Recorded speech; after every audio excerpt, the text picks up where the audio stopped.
ರಾಘವೇಂದ್ರ ಸ್ವಾಮಿ ನಡುವೆ ಅನಂತರ ಸೇರಿಸಬೇಕು. ಇದು ಏನು ಶಂಕರಾಚಾರ್ಯರು ಕರ್ಮ ಯೋಗ ಜ್ಞಾನ ಯೋಗ ಅಂತನ್ನೋದನ್ನ ಎರಡೂ ಸ್ವತಂತ್ರವಾದ ದಾರಿಗಳು ಅಂತ ತಗೊಳ್ತಾರೆ. ರಾಮಾನುಜಾಚಾರ್ಯರು ಮಧ್ವಾಚಾರ್ಯರು ಎರಡೂ ಸ್ವತಂತ್ರವಾದಲ್ಲ. ಜ್ಞಾನಯೋಗದಲ್ಲಿ ಕರ್ಮ ಭಾಗ ಇದೆ, ಕರ್ಮಯೋಗದಲ್ಲಿ ಜ್ಞಾನ ಭಾಗ ಇದೆ. ಯಾವುದು ಹೆಚ್ಚೋ ಅದರಿಂದ ಯೋಗ ಅಂತೇಳಿ ಅದರ ನಾಮನಿರ್ದೇಶನ ಅಂತ ಇರ್ತೇನೆ. ಕರ್ಮವನ್ನ ಜ್ಞಾನವನ್ನ ಬಿಡದೇ ಇರೋದು ಸಾಧ್ಯ ಇಲ್ಲ. ಕರ್ಮಕ್ಕೂ ಒಂದು ಪ್ರಯೋಜನ ಇದೆ, ಜ್ಞಾನಕ್ಕೂ ಒಂದು ಪ್ರಯೋಜನ ಇದೆ. ಎರಡನ್ನು ಕೂಡಿಸಿಕೊಂಡಿರತಕ್ಕದ್ದು. ಆ ದೃಷ್ಟಿಯನ್ನು ಹಿಡಿದು ಇಲ್ಲಿ ಜ್ಞಾನಯೋಗೇನ ಸಾಂಖ್ಯಾನ ಅಂತ ಹೇಳಿದ ಮೇಲೆ ಜ್ಞಾನ ಪರಿಪಕ್ವವಾಗಿ ಬಂದ ಮೇಲೂ ಕೂಡ ಇವರ ಕರ್ಮವನ್ನು ಬಿಡೋ ಹಾಗಿಲ್ಲ. ಈ ಕರ್ಮದಲ್ಲಿ ಅವರಿಗೆ ಯಾವ ಫಲವೂ ಇಲ್ಲದೆ ಇದ್ರೂ ಕೂಡ ಅಂತಃಕರಣ ಶುದ್ಧಿ ಅಂತನೋ ಇರಲೇಬೇಕಾಗುತ್ತೆ ಅಂತ ಹೇಳಿ ಅನಂತರಂ ಅಂತ ಒಂದು ಸೇರಿದೆ. ಮುಂದಿನ ಶ್ಲೋಕ ನ ಕರ್ಮಣ ಮನಾರಂಭ ನೈಷ್ಕರ್ಮ್ಯಂ ಪುರುಷೋಸ್ನುತೆ ನ ಚ ಸನ್ಯಸನಾದೇವ ಸಿದ್ಧಿಂ ಸಮಧಿಗಚ್ಚತಿ. ಇಲ್ಲಿ ಮೂರು ಆಲ್ಟರ್ನೇಟಿವ್. ಹೀಗೆ ಕರ್ಮಯೋಗ ಜ್ಞಾನಯೋಗ ಅಂತ ಎರಡಿದೆ. ಈ ಜ್ಞಾನಯೋಗ ಕರ್ಮಕ್ಕೆ ಯೋಗಕ್ಕಿಂತ ದೊಡ್ಡದು ಅಂತ ಕೃಷ್ಣ ಜಾಯತಿ ಚೇತ್ ಕರ್ಮಣಸ್ತೆ ಮದ ಬುದ್ಧಿ ತೇ ಜನಾರ್ದನ ಅಂತ ಆರಂಭವಾಗುತ್ತಲ್ಲ. ಕರ್ಮಕ್ಕಿಂತ ಬುದ್ಧಿ ದೊಡ್ಡದು ಅಂತ ನಿನ್ನ ಅಭಿಪ್ರಾಯ ಇದ್ದರೆ ನಾವು ಕರ್ಮವನ್ನು ಮಾಡ್ತಕ್ಕದ್ದು ಯಾತಕ್ಕೆ ಮಾಡಬೇಕು? ಇಲ್ಲಿ ಮೂರು ಆಲ್ಟರ್ನೇಟಿವ್ಸ್ ಏನು ಹೇಳ್ತಾರೆ. ಇದಾನಿ ಕರ್ಮ ನಕಾರ್ಯಂ ಇತಿ ಅಂದ್ರೆ ಏನು ಚರಿತಾರ್ಥ ಏನು? ಜ್ಞಾನ ಕರ್ಮ ಎರಡಿದೆ. ಜ್ಞಾನ ಕರ್ಮಕ್ಕಿಂತ ದೊಡ್ಡದು ಅಂತಂದ್ಮೇಲೆ ಜ್ಞಾನವನ್ನೇ ಹಿಡಿ, ಕರ್ಮವನ್ನು ಮಾಡ್ತಕ್ಕದ್ದಲ್ಲ. ಕರ್ಮ ನಕಾರ್ಯಂ ಇತಿ ವದತ. ಆಗ ಕರ್ಮಾಕರಣ ಪ್ರಾಪ್ಯತ್ವ ಹೇತುನ ಮುಕ್ತೇ ನೈಷ್ಕರ್ಮ್ಯ ಶಬ್ದವಾಚ್ಯತ್ವಾತ್ ತದನ್ಯಥಾ ಅನುಪಪತ್ಯ ಕರ್ಮ ನಕಾರ್ಯಂ ಇತಿ ಅಭಿಪ್ರಾಯ. ಇಲ್ಲಿ ನೈಷ್ಕರ್ಮ್ಯ ಅಂತನೋ ಒಂದು ಮಾತಿದೆ. ನೈಷ್ಕರ್ಮ್ಯ ಅಂತನೋ ಮಾತು ಕರ್ಮಕ್ಕೆ ವಿರೋಧಿಯಾದದ್ದು ಅಂತನೋ ಅರ್ಥವನ್ನು ಕೊಟ್ಟು ನೈಷ್ಕರ್ಮ್ಯ ಅಂತನೋ ಅದರ ಮಾತಿಗೆ ಏನರ್ಥ ಅಂತ ಮುಂದೆ ಬರೋಣ. ಇವರು ಪೂರ್ವಪಕ್ಷದವರು ಏನು ಹೇಳ್ತಾರೆ? ಪೂರ್ವಪಕ್ಷ ಅಂದ್ರೆ ಅರ್ಜುನನ ಮನಸ್ಸಿನಲ್ಲಿರ್ತಕ್ಕಂಥ ಸಂಶಯ ಏನು? ಈ ನೈಷ್ಕರ್ಮ್ಯ ಅಂತನೋದು ಮುಕ್ತಿ. ಆ ಮುಕ್ತಿ ಅಂತನೋ ಮಾತಿನಲ್ಲೇನೆ ಕರ್ಮ ಅಲ್ಲದ್ದು ಅಂತನೋ ಒಂದು ಛಾಯೆ ಇದೆ. ನಿಹಿ ಕರ್ಮ, ನಿಹಿ ಅಂತನ್ನೋ ಮಾತಿಗೆ ನಿಶ್ಚಯ ನಿಷೇಧಯೋ, ನಿಸ್ ಅಂತನ್ನೋ ಉಪಸರ್ಗಕ್ಕೆ ನಿಶ್ಚಯ ನಿಷೇಧಯೋ ಅಂತ ಧಾತ್ವರ್ಥ ಇದೆ. ಕೆಲವು ಕಡೆ ನಿಶ್ಚಯ ಅಂತ ಆಗತ್ತೆ, ಕೆಲವು ಕಡೆ ನಿಷೇಧ ಅಂತ ಆಗುತ್ತೆ. ಇಲ್ಲಿ ನಿಷೇಧ ಅಂತನೋ ಅರ್ಥ ತಗೊಳ್ಬೇಕು. ಕರ್ಮ ಶೂನ್ಯತ, ಕರ್ಮ ಇಲ್ಲದೆ ಇರತಕ್ಕಂಥದ್ದು ಅಂತ ಮುಕ್ತಿಗಾಯ್ತು. ಆದ್ರಿಂದ ಮುಕ್ತಿಯನ್ನು ಬಯಸ್ತಕ್ಕಂಥವ್ರು ಕರ್ಮ ಮಾಡತಕ್ಕದ್ದಲ್ಲ. ಮೊದಲು ಅಂದ್ರೆ ಕಾಮನ್ ಸೆನ್ಸ್ ವ್ಯೂ. ಕರ್ಮಕ್ಕೂ ಮುಕ್ತಿಗೂ ಏನೋ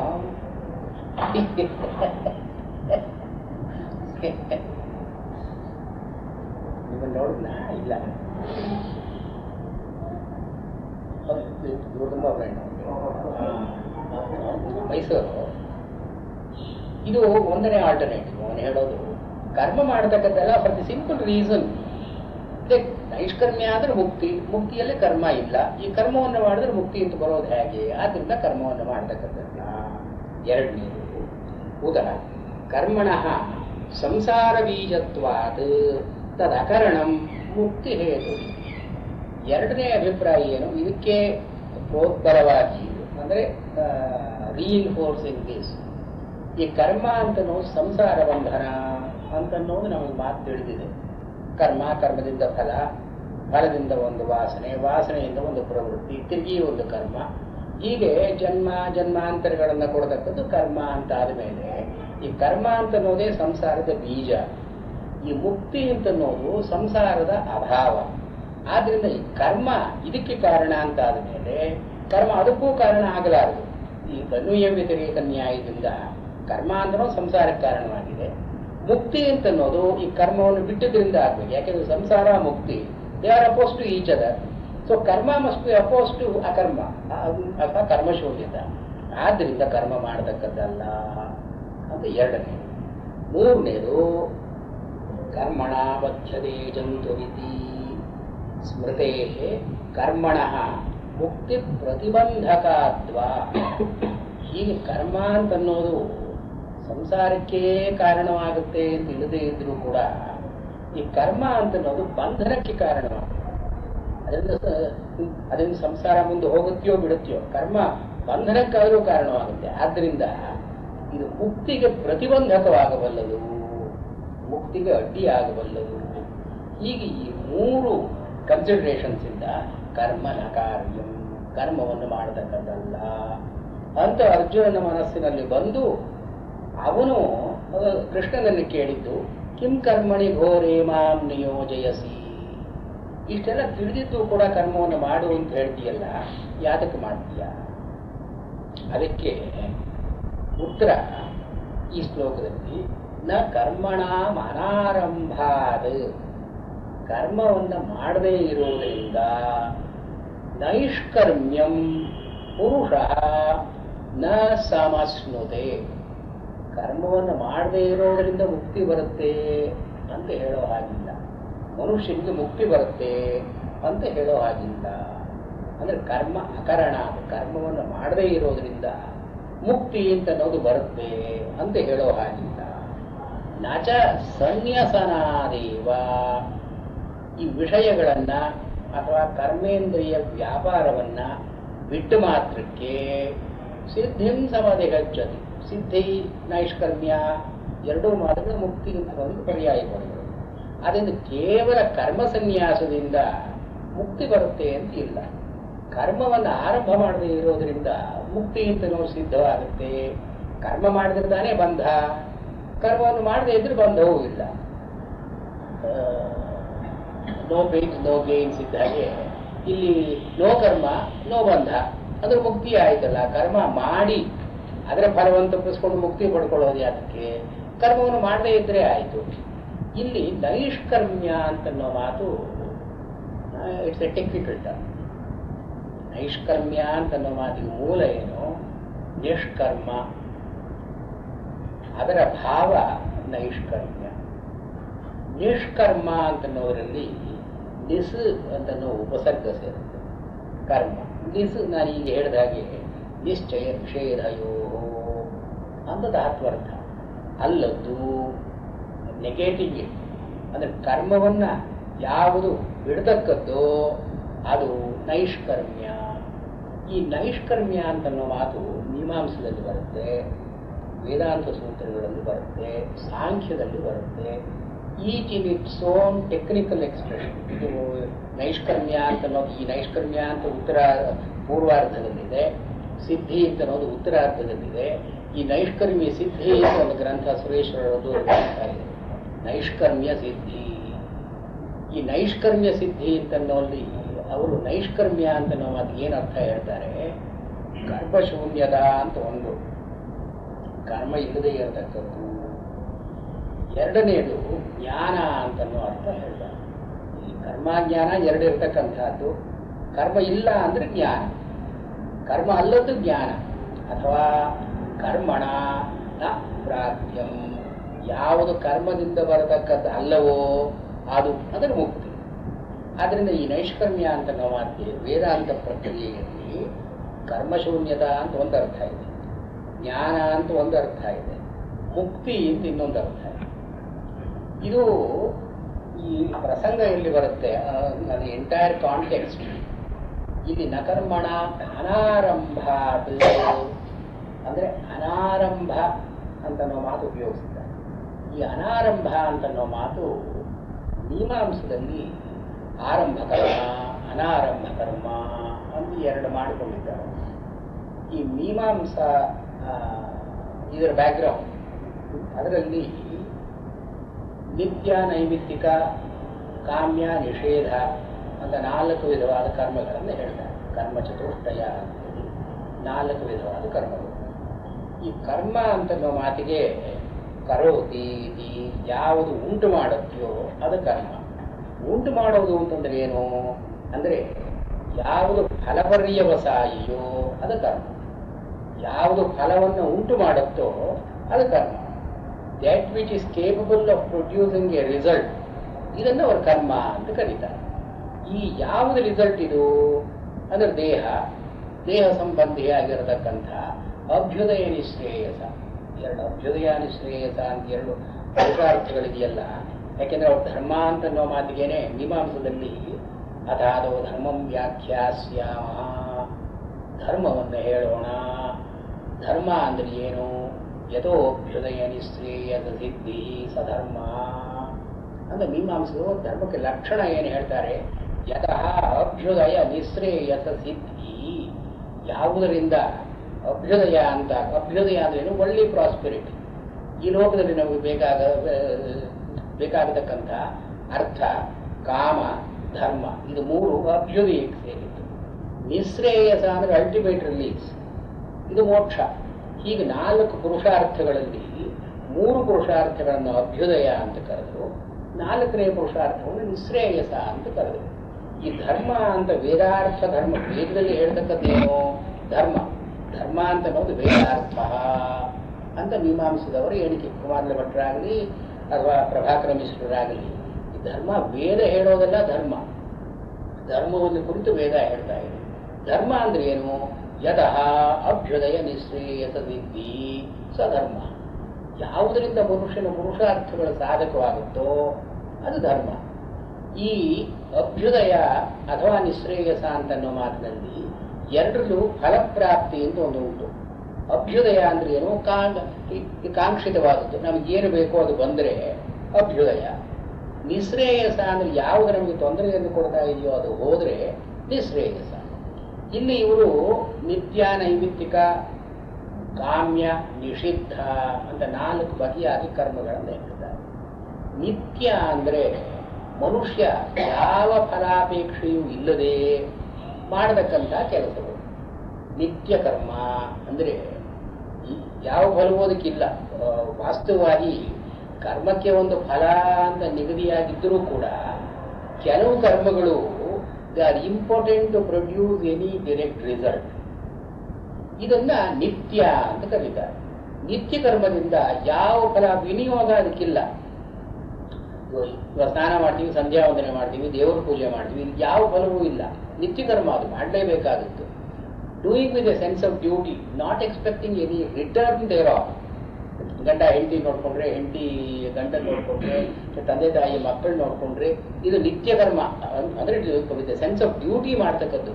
ಇದರಿಂದ ಪ್ರಯೋಜನಾಪೇಕ್ಷೆಯಾಗಿ ನಾನು ಮಕ್ಕಳು ನೋಡ್ಕೋತೀನಿ, ಮಗು ನನ್ನನ್ನು ಆಮೇಲೆ ನೋಡ್ಕೊಳ್ತಾನೆ, ಇದು ನಿತ್ಯ ಕರ್ಮದ ಗುಂಪಿಗೆ ಸೇರೋಲ್ಲ. ಇದು ನಿತ್ಯ ಅಂದ್ರೆ ಯಾವ ಫಲಾಪೇಕ್ಷೆಯೂ ಇಲ್ಲದೇನೆ ಕರ್ತವ್ಯತ್ವೇನ ಯತ್ಕ್ರಿಯತೆ ತನ್ನಿತ್ಯಂ. ಅಂದ್ರೇನು? You have no option. ತಂದೆ ತಾಯಿ ಮಕ್ಕಳು ನೋಡ್ಕೊಳ್ಳದೆ ಅದಕ್ಕೆ ಆಪ್ಷನ್ನೇ ಇಲ್ಲ. ಅದಕ್ಕೆ ಇದು ನಿತ್ಯ, ನಿಯತ ಅಂತ ಮಾತಿಗೆ ನಿತ್ಯ ಅಂತ ಹೇಳ್ತಾರೆ. ಆದ್ರಿಂದ ಇಲ್ಲಿ ಫಲಾಪೇಕ್ಷೆ ಇಟ್ಟುಕೊಂಡು ಮಾಡಿದ್ರೆ ಆ ಕರ್ಮ ಕಾಮ್ಯದ ಗುಂಪಿಗೆ ಸೇರುತ್ತೆ. ಈ ನಿತ್ಯ ಕರ್ಮ ಅಂತನ್ನೋದು ಅಕರ್ಮ ಇದ್ದ ಹಾಗೆ it's as good as not doing anything ಅಂತ ಮೀಮಾಂಸದವರು. ಇದನ್ನು ಮಾಡಿದ್ರೂ ಮಾಡದೇ ಇದ್ದ ಹಾಗೆ. ಮುಂದೆ ಕೃಷ್ಣ ಹೇಳ್ತಾನೆ ಕರ್ಮಣಿ ಅಕರ್ಮಯ. ಇದೇ ಮೀಮಾಂಸದ ಪ್ರಕ್ರಿಯೆ ಮುಂದೆ ಬರುತ್ತೆ. ಕರ್ಮವನ್ನು ಮಾಡಿಯೂ ಕೂಡ ಮಾಡದೇ ಇದ್ದ ಹಾಗೆ ಯಾರಿರ್ತಾನೋ ಇದು ಕರ್ಮ ಅಂತ ಗಹನ ಕರ್ಮಣೋ ಮುಂದೆಲ್ಲ ಇದು ವಿಸ್ತಾರ ಬರುತ್ತೆ. ಬಟ್ ಈ ಮೀಮಾಂಸದವರು ಏನು ಹೇಳ್ತಾರೆ? ದೇವರ ಪೂಜೆ ಇದೆ, ದೇವರ ಪೂಜೆಯನ್ನು ಮಾಡತಕ್ಕದ್ದು, ಕರ್ತವ್ಯತ್ವೇನ ಜಪ ತಪ ಇದೆಲ್ಲ ಮಾಡ್ತಕ್ಕದ್ದು. ಆದರೆ ಅದರ ಏನಾದ್ರು ಸಂಕಲ್ಪ ಮಾಡಿ ನಮ್ಮ ಆಯುರ ಆರೋಗ್ಯ ಸಿದ್ಧ್ಯರ್ಥಂ ಪುತ್ರ ಪೌತ್ರ ದೇವೃದ್ಯ ಅಂತ ಏನಾದರೂ ಹೇಳಿದ್ರೆ ನಿತ್ಯ ಕರ್ಮ ಅಲ್ಲ, ಕಾಮ್ಯ ಕರ್ಮ ಆಗೋದು. ಅದರ ಫಲ ಹೋಯಿತು. ಅದರ ಧರ್ಮ, ಅದನ್ನ ಪೋಷಣೆ ಮಾಡ್ತಕ್ಕಂಥ ಧರ್ಮ ಅದರಿಂದ ಹೊರಟೋಯ್ತು. ಯಾವುದರಲ್ಲಿ ಈ ಕಾಮ್ಯ ಅಂತ ವಿನಿಯೋಗ ಇದೆಯೋ ನಿತ್ಯ ಆಗತಕ್ಕದ್ದಲ್ಲ. ಇದನ್ನು ನಿತ್ಯ ಅಂತ ಹೇಳಿ ನಿತ್ಯದ ಜೊತೆಗೆ ನೈಮಿತ್ತಿಕ ಅಂತ ಸೇರಿಸಿದರು. ಯಾವ್ಯಾವ ಕಾಲದಲ್ಲಿ ಪ್ರಾಯಶ್ಚಿತ್ತಾರ್ಥವಾಗಿ ಅಥವಾ ಪುರಸ್ಕರಣಾರ್ಥವಾಗಿ ಏನನ್ನು ಮಾಡಬೇಕೋ, ಇವಾಗ ಗ್ರಹಣದಲ್ಲಿ ಸ್ನಾನ ಮಾಡ್ತಕ್ಕಂಥದ್ದು, ಯಾವುದು ದುರ್ಭಿಕ್ಷದಲ್ಲಿ ಶಾಂತಿಯನ್ನು ಮಾಡ್ತಕ್ಕಂಥದ್ದು, ಅಥವಾ ಕಾಗೆ ಮನೆಗೆ ಹೋಗ್ರೆ ಒಂದು ಮಾರ್ಜನ ಮಾಡ್ತಾರೆ, ಇವೆಲ್ಲ ನೈಮಿತ್ತಿಕ ಅಂತ ಕರೆದು ಆಯಾ ಸಂದರ್ಭದಲ್ಲಿ ಇದನ್ನು ಮಾಡಬೇಕು. ಫಲ ಏನಿಲ್ಲ. ಕಾಗೆ ಮನೆಗೆ ಹೊಕ್ಕು ಮನೆಯನ್ನು ಮಾರ್ಜನ ಮಾಡಿದ್ರೆ ಮನೆಗೇನು ಶ್ರೇಯಸ್ಸು ಹೆಚ್ಚಲ್ಲ, ಯಾವ ಫಲವೂ ಇಲ್ಲ ಅದರಿಂದ. ಆದರೆ ಈ ನಿತ್ಯ ನೈಮಿತ್ತಿಕ ಕರ್ಮಗಳನ್ನು ಮಾಡದೇ ಇದ್ರೆ ಪ್ರತ್ಯವಾಯ ಅಂತ ಒಂದು ಪಾಪ, ಒಂದು ಪಾಪದ ಗುಂಪಿನಲ್ಲಿ ಇರತಕ್ಕಂಥ ಪ್ರತ್ಯವಾಯ ಅಂತ ಬರುತ್ತೆ. ಈ ಪ್ರತ್ಯವಾಯ ಅಂತ ಅನ್ನೋದು ದುರಿತ ಅಲ್ಲದೆ ಇದ್ರೂ ಕೂಡ ಇದು ಅಭ್ಯುದಯ ಪ್ರತಿಬಂಧಿ. ನಾವು ಮುಂದೆ ಹೋಗ್ತಕ್ಕಂಥ ತಡೆಯುವಂತಹ ಶಕ್ತಿ ಇದೆ ಇದಕ್ಕೆ. ಅಂದ್ರೆ ದುರಿತ ಸಮ. ನಾವು ಕೆಲಸ ಮಾಡಿದ್ರೆ ಪಾಪ ಅಂತ ಬರುತ್ತೆ, ಈ ಒಳ್ಳೆ ಕೆಲಸ ಮಾಡದೇ ಇದ್ರೂ ಒಂದು ಪಾಪ ಅಂತ ಬರುತ್ತೆ. ಎರಡು ಪಾಪಗಳು, ಒಂದು ನೆಗೆಟಿವ್ ಒಂದು ಪಾಸಿಟಿವ್, ಎರಡು ಪಾಪಗಳಿಗೂ ಸ್ವರೂಪದಲ್ಲಿ ಭೇದ ಇದ್ರೂ ಕೂಡ ಫಲ ಒಂದೇ, ಫಲಸಾಮ್ಯ ಅಂತ ಇದೆ. ಆದ್ರಿಂದ ನಾವು ನಿತ್ಯ ನೈಮಿತ್ತಿಕ ಕರ್ಮಗಳನ್ನು ಯಾಕೆ ಮಾಡಬೇಕು? ಪ್ರತ್ಯವಾಯ ಪರಿಹಾರಾರ್ಥಂ. ಇದನ್ನು ಮಾಡದೇ ಇದ್ರೆ ದೋಷ ಬರುತ್ತೆ. ಆದ್ರಿಂದ ಈ ದೋಷವನ್ನ ತೊಡ್ಕೊಳ್ಳೋದಕ್ಕಾಗಿ ಮಾಡ್ತಕ್ಕಂಥ ಪ್ರಿವೆಂಟಿವ್ ಇದು. ಈ ನಿತ್ಯ ನೈಮಿತ್ತಿಕ ಎರಡು ಪ್ರಿವೆಂಟಿವ್ ಎಫೆಕ್ಟ್, ಪಾಪ ಬರದೇ ಇರೋ ಹಾಗೆ ಮಾಡ್ತಕ್ಕಂಥದ್ದು. ಇನ್ನು ಕಾಮ್ಯ ನಿಷಿದ್ಧ ಅಂತ ಎರಡಿದೆ. ಈ ನಿಷಿದ್ಧವನ್ನಂತೂ ಮಾಡಲೇಬಾರದು. ಈ ನಿಷಿದ್ಧ ಅಂದ್ರೆ ಯಾವ ಶಾಸ್ತ್ರಗಳಲ್ಲಿ ನ ಕಳಂಜಂ ಭಕ್ಷೇತ್ ಇತ್ಯಾದಿಯಾಗಿ, ನ ಸುರಾಪೇಯ ಇತ್ಯಾದಿಯಾಗಿ ಏನೋ ಒಂದು ಪಟ್ಟಿ ಹಾಕಿದ್ದಾರೆ. ಅಂದ್ರೆ ನಮ್ಮ ಈಗಿನ ವ್ಯಸನಗಳು ಅವರಿಗೆ ಗೊತ್ತಿಲ್ಲ, ಆದ್ದರಿಂದ ಬಹಳ ಸೇರಿಸಿಲ್ಲ. It's a small list.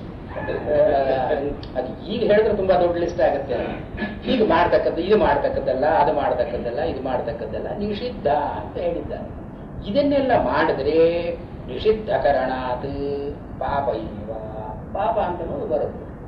ಈ ಪಾಪ ಅಂತನೋ ಮಾತಿಗೆ ಒಟ್ಟು ಅರ್ಥ ಏನು? ಅಭ್ಯುದಯ ಪ್ರತಿಬಂಧಿ. ಯಾವುದು ನಮ್ಮನ್ನು ಮುಂದಕ್ಕೆ ಹೋಗೋದಕ್ಕೆ ಬಿಡೋಲ್ವೋ ಅದು ಪಾಪ.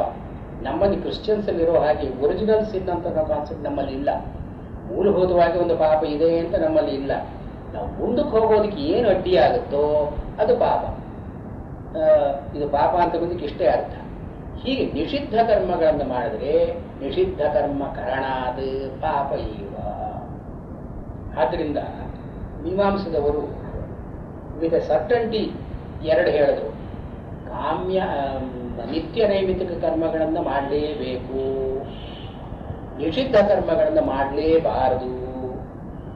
ಎರಡು, ಇದನ್ನು ಮಾಡ್ತಕ್ಕದ್ದಲ್ಲ, ಇದನ್ನು ಮಾಡಬೇಕು. ಈ ಕಾಮ್ಯ ಅಂತನ್ನೋದನ್ನ, ಈ ಕಾಮ್ಯ ಅಂತನ್ನೋ ಮಾತಿನಲ್ಲೇನೆ ಆಪ್ಷನಲ್ ಅಂತ ಇದೆ. ಬೇಕಿದ್ರೆ ಮಾಡಬಹುದು, ಬೇಡದೇ ಇದ್ರೆ ಬಿಡಬಹುದು. ಈ ಕಾಮ್ಯ ಅಂತನ್ನೋ ಮಾತಿನಲ್ಲೇನೆ ಕಾಮನಯ, ಇಷ್ಟ ಇದ್ರೆ ಮಾಡಬಹುದು, ಇಷ್ಟ ಇಲ್ಲದೆ ಇದ್ರೆ ಬಿಡಬಹುದು. ಆದ್ರೆ ಈ ಕಾಮ್ಯ ಕರ್ಮಗಳಿಗೆ ಫಲ ಅಂತಿದೆ. ಯಾರು ಅಭ್ಯುದಯಾರ್ಥಿಯೋ ಅಂದ್ರೆ ಯಾರಿಗೆ ಈ ಒಳ್ಳಿ ಪ್ರಾಸ್ಪೆರಿಟಿ ಅಂತ ಅನ್ನೋದು ಬೇಕೋ ಅವನು ಕಾಮ್ಯ ಕರ್ಮಗಳನ್ನು ಮಾಡಬಹುದು. ಈ ಕಾಮ್ಯ ಕರ್ಮಗಳ ಗುಂಪಿನಲ್ಲಿ ಏನು ಸೇರಿಸ್ತಾರೆ? ಯಜ್ಞಯಾಗಾದಿಗಳು, ವ್ರತಗಳು ಎಲ್ಲವನ್ನೂ ಈ ಕಾಮ್ಯ ಕರ್ಮದಲ್ಲಿ ಸೇರಿಸ್ತಾರೆ. ಎಂಥ ಯಜ್ಞವೇ ಆಗಲಿ, ಅದು ಎಂಥ ದೊಡ್ಡ ಯಜ್ಞವೇ ಆಗಲಿ, ಏಕಾಹಾರ ಏನಾದರೂ ಕೂಡ ಅದು ಕಾಮ್ಯ ಕರ್ಮ. ಯಾಕೆಂದ್ರೆ ಸ್ವರ್ಗಕಾಮೋ ಯಜೇತ, ಪಶುಕಾಮ ಲಭೇತ್ ಇತ್ಯಾದಿಯಾಗಿ ಏನೇನೋ ಇಲ್ಲಿ ಕಾಮ, ಇದಿದ್ರೆ ಇದು ಮಾಡು, ಇದು ಬಯಕೆ ಇದ್ರೆ ಇದು ಮಾಡು, ಅದು ಬಯಕೆ ಇದ್ರೆ ಇನ್ನೊಂದು ಮಾಡು ಅಂತ ಎಲ್ಲ ಯಜ್ಞಕ್ಕೂ ವಿನಿಯೋಗವನ್ನು ಹೇಳಿದ್ದಾರೆ.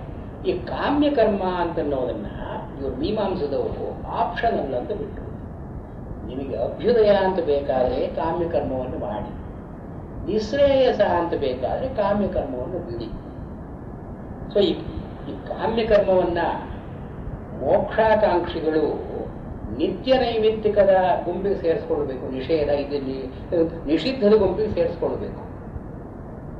ಇದನ್ನು ಮಾಡ್ತಕ್ಕದ್ದಲ್ಲ, ಸುರಾನಪೇಯ ಹೆಂಡ ಕುಡಿಯತಕ್ಕದ್ದಲ್ಲ, ಯಜ್ಞವನ್ನು ಮಾಡ್ತಕ್ಕದ್ದಲ್ಲ. ಅವರಿಗೇನು ವ್ಯತ್ಯಾಸ ಹೇಳಿಲ್ಲ. ಹೆಂಡ ಕುಡಿಯೋದಕ್ಕೂ ಯಜ್ಞ ಮಾಡೋದಕ್ಕೂ ಒಂದೇ ಫಲ. ಏನು, ಇಲ್ಲಿರ್ತೀರಿ ಅಷ್ಟೇ ನೀವು, ಇಲ್ಲಿ ಪುನಃ ಇಲ್ಲಿ ಬಂದಿರ್ತೀರಿ. ಅದು ಕಾಮ್ಯ ಕರ್ಮದ ಗುಂಪಿಗೆ ಸೇರ್ತದೆ, ನಿಷಿದ್ಧದ ಗುಂಪಿಗೆ ಸೇರ್ತದೆ. ಆದ್ರೆ ಅಭ್ಯುದಯಾಕಾಂಕ್ಷಿಗಳು ಅಂದ್ರೆ ಒಳ್ಳೆ ಪ್ರಾಸ್ಪರಿಟಿ ನಮಗೆ ಬೇಕು, ಎಷ್ಟು ಬೇಗ ನಮಗೆ ಮೋಕ್ಷ ಬೇಡ, ಲೆಟ್ ಇಟ್ ಕಮ್ ಅಲ್ಲ, ಯೂಶುವಲ್ ಕೋರ್ಸ್ ಅಲ್ಲ, at A time convenient for us. ಇದು ಇಂಥವರು ಈ ಕಾಮ್ಯ ಕರ್ಮಗಳನ್ನ ನಿತ್ಯ ನೈವೇತ್ತಿಕದ ಗುಂಪಿಗೆ ಸೇರಿಸ್ಕೊಂಡು ಮಾಡಬೇಕು. ಕಾಮ್ಯ ಕರ್ಮಗಳನ್ನು ಮಾಡತಕ್ಕದ್ದು. ಹೀಗೆ ಅಭ್ಯುದಯ ನಿಶ್ರೇಯಸ ಅಂತನ್ನೋ ಚೋದನಾ ಲಕ್ಷಣವುಳ್ಳ ಧರ್ಮಕ್ಕೆ ಈ ಚೋದನಾ ಅಂತನ್ನೋದು ಏನು ಹೇಳ್ತಾರೆ, ಈ ಕಾಮ್ಯ ಅಂತನ್ನೋದನ್ನು ಎಲ್ಲಿ ಸೇರಿಸ್ಕೊಳ್ಬೇಕು? ಇದು ಎರಡರಲ್ಲಿ ನಿಮಗೆ ಆಪ್ಷನ್ ಇಲ್ಲ. ನಿತ್ಯ ನೈಮಿತ್ತಿಕ ಮಾಡಲೇಬೇಕು, ಮಾಡಬೇಕಿದ್ರೆ ಪಾಪ ಬರುತ್ತೆ. ಈ ನಿಷಿದ್ಧವಾದದ್ದನ್ನು ಮಾಡಲೇಬಾರದು, ಮಾಡಿದ್ರೆ ಪಾಪ ಬರುತ್ತೆ.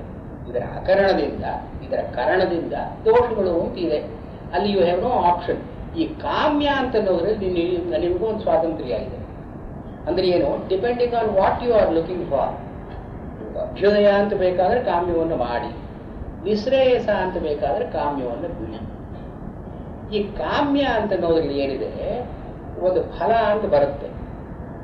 ಈ ಫಲ ಕರ್ಮದಲ್ಲಿ ಒಂದು ಅಪೂರ್ವ ಅಂತ ಒಂದು ಬಂದು, ಕರ್ಮದ ವಿನಾಶ ಆದ ಮೇಲೆ ಫಲ ಪ್ರಾಪ್ತಿ ಪರ್ಯಂತಂ ಯತ್ ವ್ಯಾಪ್ರಿಯತೆ, ಯಾವುದು ಕರ್ಮ ಮುಗಿದ ನಂತರ ಫಲ ಕೈಗೆ ಬರುವವರೆಗೆ ಯಾವುದು ಹರಡಿಕೊಂಡಿರುತ್ತೆಯೋ ಅದನ್ನು ಅಪೂರ್ವ ಅಥವಾ ಅದೃಷ್ಟ ಅಂತ ಕರೀತಾರೆ. ಕಾಮ್ಯ ಕರ್ಮದಿಂದ ಅದೃಷ್ಟ ಅಂತ ಒಂದು ಬರ್ತಾ ಇದೆ. ಇದು ಇವರು ಅದೃಷ್ಟ ಅಪೂರ್ವ ಕಾನ್ಸೆಪ್ಟ್ ನಮಗೆ ಅಲ್ಲಿಂದ ಬಂದದ್ದು.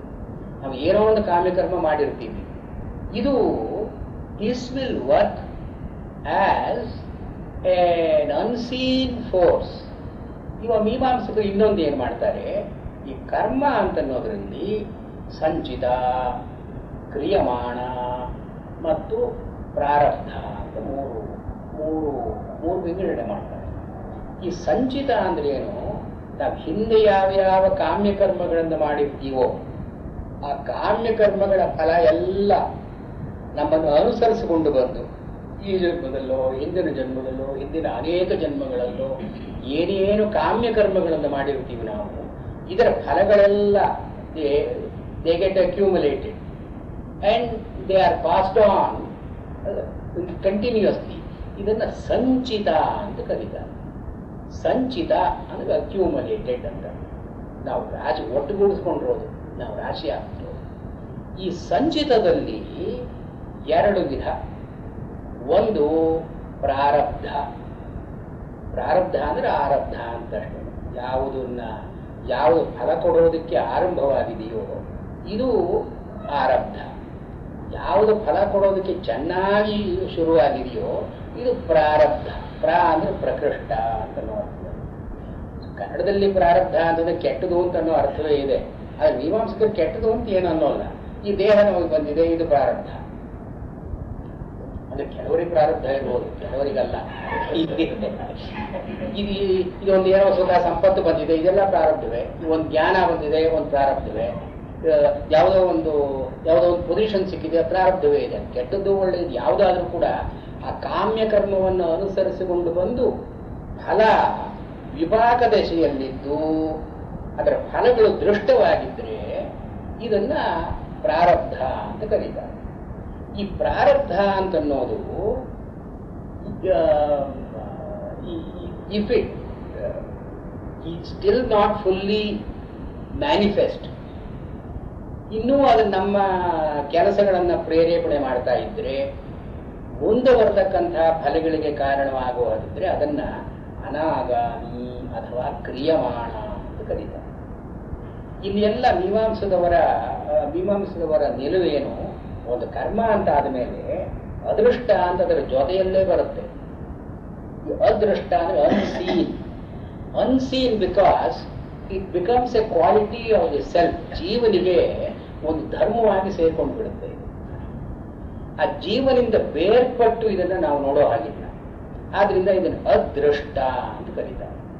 ಮತ್ತು ಜೀವನಿಗೆ ಹೊಸದಾಗಿ ಸೇರ್ಕೊಳ್ಳೋದ್ರಿಂದ ಒಂದೊಂದು ಕರ್ಮ ಮಾಡಿದಾಗಲೂ ಜೀವನಿಗೆ ಒಂದು ಟೈಂಟ್ ಬರುತ್ತೆ, ಒಂದು ಲೇಷ್ಯ ಅಂತ ಕರೀತಾರೆ. ಲೇಷ್ಯ ಅಂದ್ರೆ ಬಟ್ಟೆಯನ್ನ ಒಂದು ಬಣ್ಣದ ನೀರಿನಲ್ಲಿ ಎದ್ದಿದ್ರೆ ಬಟ್ಟೆಗೆ ಬಣ್ಣ ಬರುತ್ತಲ್ಲ, ಹಾಗೆ ಜೀವ ಒಂದೊಂದು ಕೆಲಸ ಮಾಡ್ತಾ ಇದ್ದಾಗಲೂ ಕೂಡ ಅದಕ್ಕೊಂದು ಬಣ್ಣ ಬರುತ್ತೆ. ಇದನ್ನ ಲೇಷ್ಯ ಅಂತ ಕರೀತಾರೆ. ಲೇಷ್ಯ ಅಂದ್ರೆ ಸ್ಟೈನ್. ಹೀಗೆ ಈ ಕರ್ಮ, ನಾವು ಮಾಡಿದ ಕರ್ಮ ಎಲ್ಲಿ ಅದು ಇದೆ ಅಂದ್ರೆ ಜೀವನಲ್ಲಿ ಇದೆ. ಜೀವನಿಂದ ಬೇರ್ಪಟ್ಟು ಇಂದ್ರಿಯಗಳಲ್ಲಾಗಲಿ ದೇಹದಲ್ಲಾಗಲಿ ಮನಸ್ಸಿನಲ್ಲಾಗಲಿ ಅದನ್ನು ನಾವು ನೋಡ್ಲಾರದೇ ಇರೋದ್ರಿಂದ ಅದೃಷ್ಟ ಅಂತ ಕರೀತಾರೆ.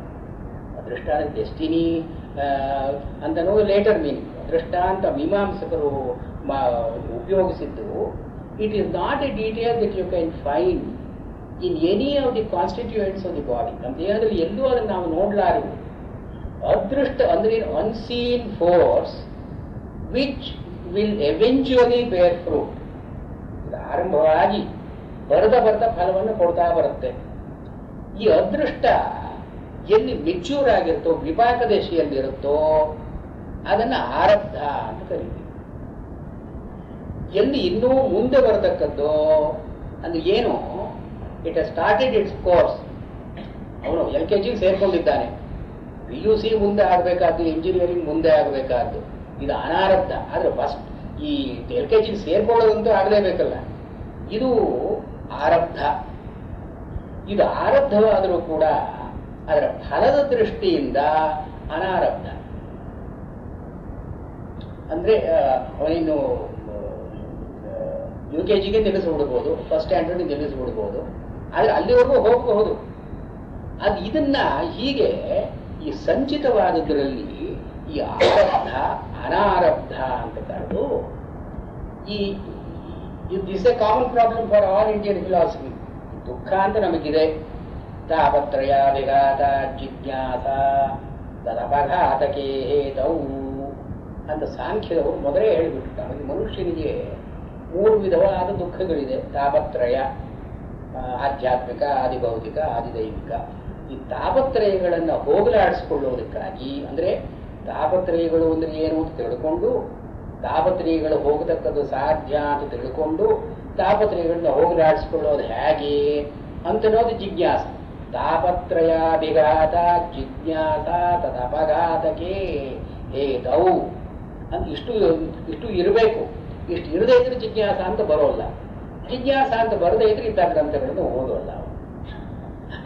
ಆದ್ದರಿಂದ ಇಲ್ಲಿ ಈ ಆರಬ್ಧ ಆರಭಮಾಣ ಅಂತನ್ನೋದನ್ನು ಮೀಮಾಂಸಕರು ಏನ್ ಮಾಡ್ತಾರೆ, ಈ ದುಃಖ ಅಂತನ್ನೋದು ಕರ್ಮದಿಂದ ಬರತಕ್ಕದ್ದು. ಅಂದ್ರೆ ದುಃಖದಿಂದ ಬಂಧ, ಅಂದ್ರೆ ದುಃಖಕ್ಕೆ ಒಂದು ಫಲ ಇದೆ, ಕರ್ಮಕ್ಕೆ ಒಂದು ಫಲ ಇದೆ. ಫಲ ನಮ್ಮನ್ನು ಇಲ್ಲಿಗೆ ಕಟ್ಟಾಕತಕ್ಕದ್ದು, ಇದೇ ಬಂಧ ಅಂತನ್ನೋದು. ಈ ಜಗತ್ತಿನ ವಿಲಯ ಎಲ್ಲಿಯವರೆಗಿಲ್ಲವೋ ಅಲ್ಲಿಯವರೆಗೆ ಕರ್ಮದ ಬಲ ಅಂತನ್ನೋದು ಇದ್ದೇ ಇರುತ್ತೆ. ನೀವು ಒಂದು ವೇಳೆ ಈ ಆತ್ಯಂತಿಕ ಮುಕ್ತಿಯನ್ನು ಪಡ್ಕೊಳ್ಬೇಕು, ಅವರು ಸ್ವರ್ಗ ಅಂತ ಕರೀತಾರೆ. ಹಾಗೆ ಮಾಡಬೇಕಾದ್ರೆ ಈ ಜೀವ ಮತ್ತೆ ಹುಟ್ಟದೇ ಇರುವ ಹಾಗೆ ನೋಡ್ಕೊಳ್ಬೇಕು, ದೇಹ ಮತ್ತೆ ಬರದೇ ಇರುವ ಹಾಗೆ ನೋಡ್ಕೊಳ್ಬೇಕು. ಇದನ್ನ ಪ್ರಪಂಚ ವಿಲಯ ಅಂತ ಕರೀತಾರೆ. ಪ್ರಪಂಚ ವಿಲಯ ಅಂದ್ರೆ ಪ್ರಪಂಚ ಹೋಗೋಲ್ಲ, ಪ್ರಪಂಚ ಸಂಬಂಧ ವಿಲಯ. ಈ ಜೀವನಿಗೂ ಪ್ರಪಂಚಕ್ಕೂ ಇರತಕ್ಕ ಸಂಬಂಧ ನಾಶವಾಯಿತು, ಇದೇ ಮುಕ್ತಿ ಅಥವಾ ಸ್ವರ್ಗ ಅಂತ ಮೀಮಾಂಸಕರು. ಇದಕ್ಕೆ ದಾರಿ ಏನು? ಇದು ಚತುರ್ವ್ಯೂಹ ಶಾಸ್ತ್ರ ಇದ್ದ ಹಾಗೆ 4 ವ್ಯೂಹಗಳು: ರೋಗ, ರೋಗಹೇತು, ಆರೋಗ್ಯ, ಆರೋಗ್ಯ ಸಾಧಕವಾದ ಕರ್ಮಗಳು. ಈಗ ಚತುರ್ವ್ಯೂಹ ಅಂತ ಮಾಡ್ತಾರಲ್ಲ, ಯಾವ್ದು ಕಾಯಿಲೆ, ಕಾಯಿಲೆ ಹೇಗೆ ಬಂತು, ಕಾಯಿಲೆ ಹೋದ್ರೆ ಹೇಗಿರುತ್ತೆ, ಈ ಕಾಯಿಲೆ ಹೋಗೋದಕ್ಕೆ ಏನು ಮಾಡ್ತಕ್ಕದ್ದು, ಇದು ಚತುರ್ವ್ಯೂಹ ಶಾಸ್ತ್ರ. ಇಲ್ಲಿ ಮೀಮಾಂಸಕರು ಏನು ಹೇಳ್ತಾರೆ, ಈ ದುಃಖ ಅಂತ ಅನ್ನೋದಿದೆ, ದುಃಖಕ್ಕೆ ಕಾರಣ ಏನು? ಕರ್ಮ. ದುಃಖ ಹೋಗೋದು ಅಂತಂದ್ರೆ ಏನು? ಪ್ರಪಂಚ ಸಂಬಂಧ ವಿಲಯ. ಈ ಪ್ರಪಂಚದ ಸಂಬಂಧ ಹೋಗೋದೇ ದುಃಖ ಹೋಗೋದಕ್ಕೆ ಪರ್ಯಾಯ ಪದ. ಇದೇ ಹೇಗಾಗತಕ್ಕದ್ದು ಅಂದ್ರೆ ನಿತ್ಯ ನೈಮಿತ್ತಿಕ ಕರ್ಮಣ ಏವ. ನೀವು ಕೇವಲ ನಿತ್ಯ ನೈಮಿತ್ತಿಕ ಕರ್ಮಗಳನ್ನು ಮಾಡ್ತಾ ಇದ್ರೆ ಕರ್ಮಗಳ ಫಲ ಕೊಡೋಲ್ಲ. ಫಲ ಕೊಡದೇ ಇದ್ದ ಮೇಲೆ ನಿಮಗೆ ಈ ದೇಹ ಸಂಬಂಧ ಅಂತ ಅನ್ನೋದು ಬರೋಲ್ಲ, ಪ್ರಪಂಚ ಸಂಬಂಧ ಅಂತ ಅನ್ನೋದು ಹೋಗುತ್ತೆ. ಅದನ್ನ ಮೀಮಾಂಸಕರ ಒಂದು ಸಜೆಷನ್ ಏನು, ಈ ನಾವು ಅನುಸರಿಸಬೇಕಾದ ಸಾಧನೆ ಏನು ಮಾಡಬೇಕು? ನಾವು ನಿತ್ಯ ನೈಮಿತ್ತಿಕ ಕರ್ಮಗಳನ್ನು ಮಾಡಬೇಕು. ಯಾವ್ಯಾವುದು ವಿಹಿತವಾಗಿದೆಯೋ, ಯಾವ್ಯಾವುದು ವರ್ಣಾಶ್ರಮೋಚಿತವಾಗಿದೆಯೋ ಇಂಥ ಕರ್ಮಗಳನ್ನು ಮಾಡಬೇಕು. ಯಾವ ಶಾಸ್ತ್ರದಲ್ಲಿ ಹೇಳಿರುವ ಕರ್ಮಗಳನ್ನು ಮಾಡಲೇಬೇಕು.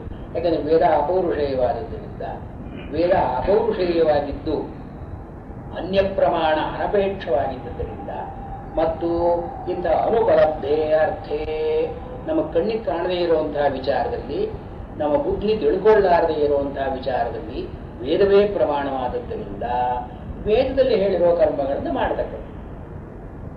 ವೇದ ಇಂಥ ಕರ್ಮಗಳನ್ನು ಮಾಡಿದರೆ ಹಿಂದಿನ ಅದೃಷ್ಟ ಏನಿದ್ರೂ ಕೂಡ ಅದೃಷ್ಟ ಫಲಪರ್ಯಾಯ ಆಗದೇನೆ, ಅದೃಷ್ಟ ಅಂತ ನಮ್ಮ ಮಾತಿಗೆ ಏನರ್ಥ, forces that are in us which are ready to bear fruit at a given time, ಇಷ್ಟೇ ಅದೃಷ್ಟ ಅಂತಂದ್ರೆ ಅರ್ಥ.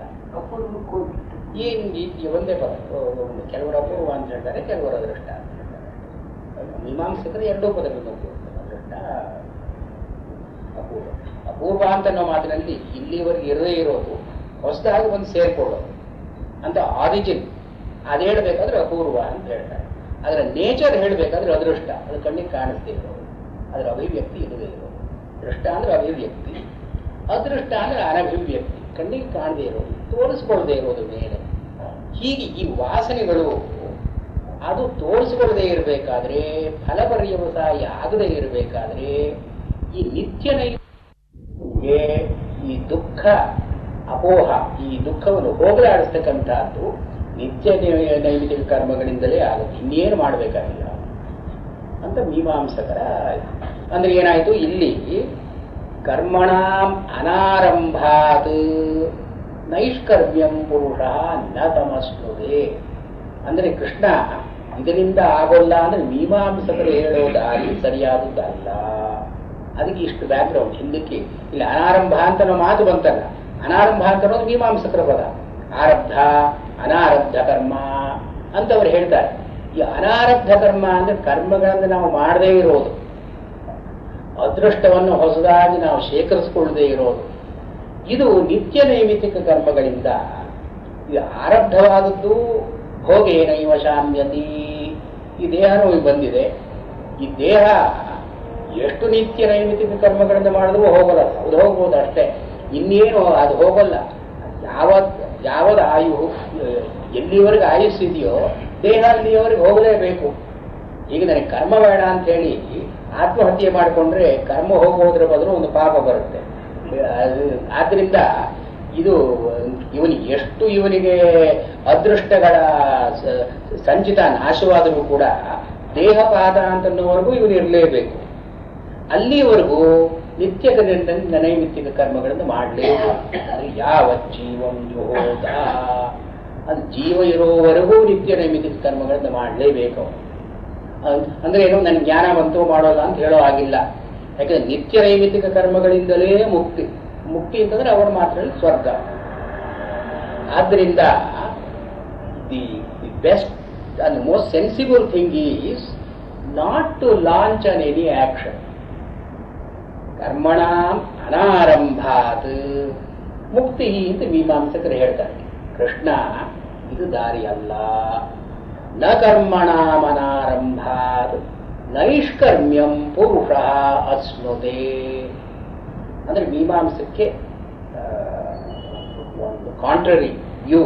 ಅಂದ್ರೆ ಇದು ವೇದಾಂತದ ವ್ಯೂ, ವೇದಾಂತದ ಗ್ರಂಥ ಅಂತ. ಆದ್ದರಿಂದ ಪ್ರಸ್ಥಾನತ್ರಯದಲ್ಲಿ ಇದು ಸೇರಿಕೊಂಡಿರೋದ್ರಿಂದ ಇಲ್ಲಿ ಅಪೂರ್ವವಾದದ್ದೇನೋ, ಇಲ್ಲಿ ನಮ್ಮಲ್ಲಿ ಪ್ರಸ್ಥಾನ ವೇದಾಂತ ಅಂದ್ರೆ ಏನೋ ಪ್ರಸ್ಥಾನತ್ರಯ.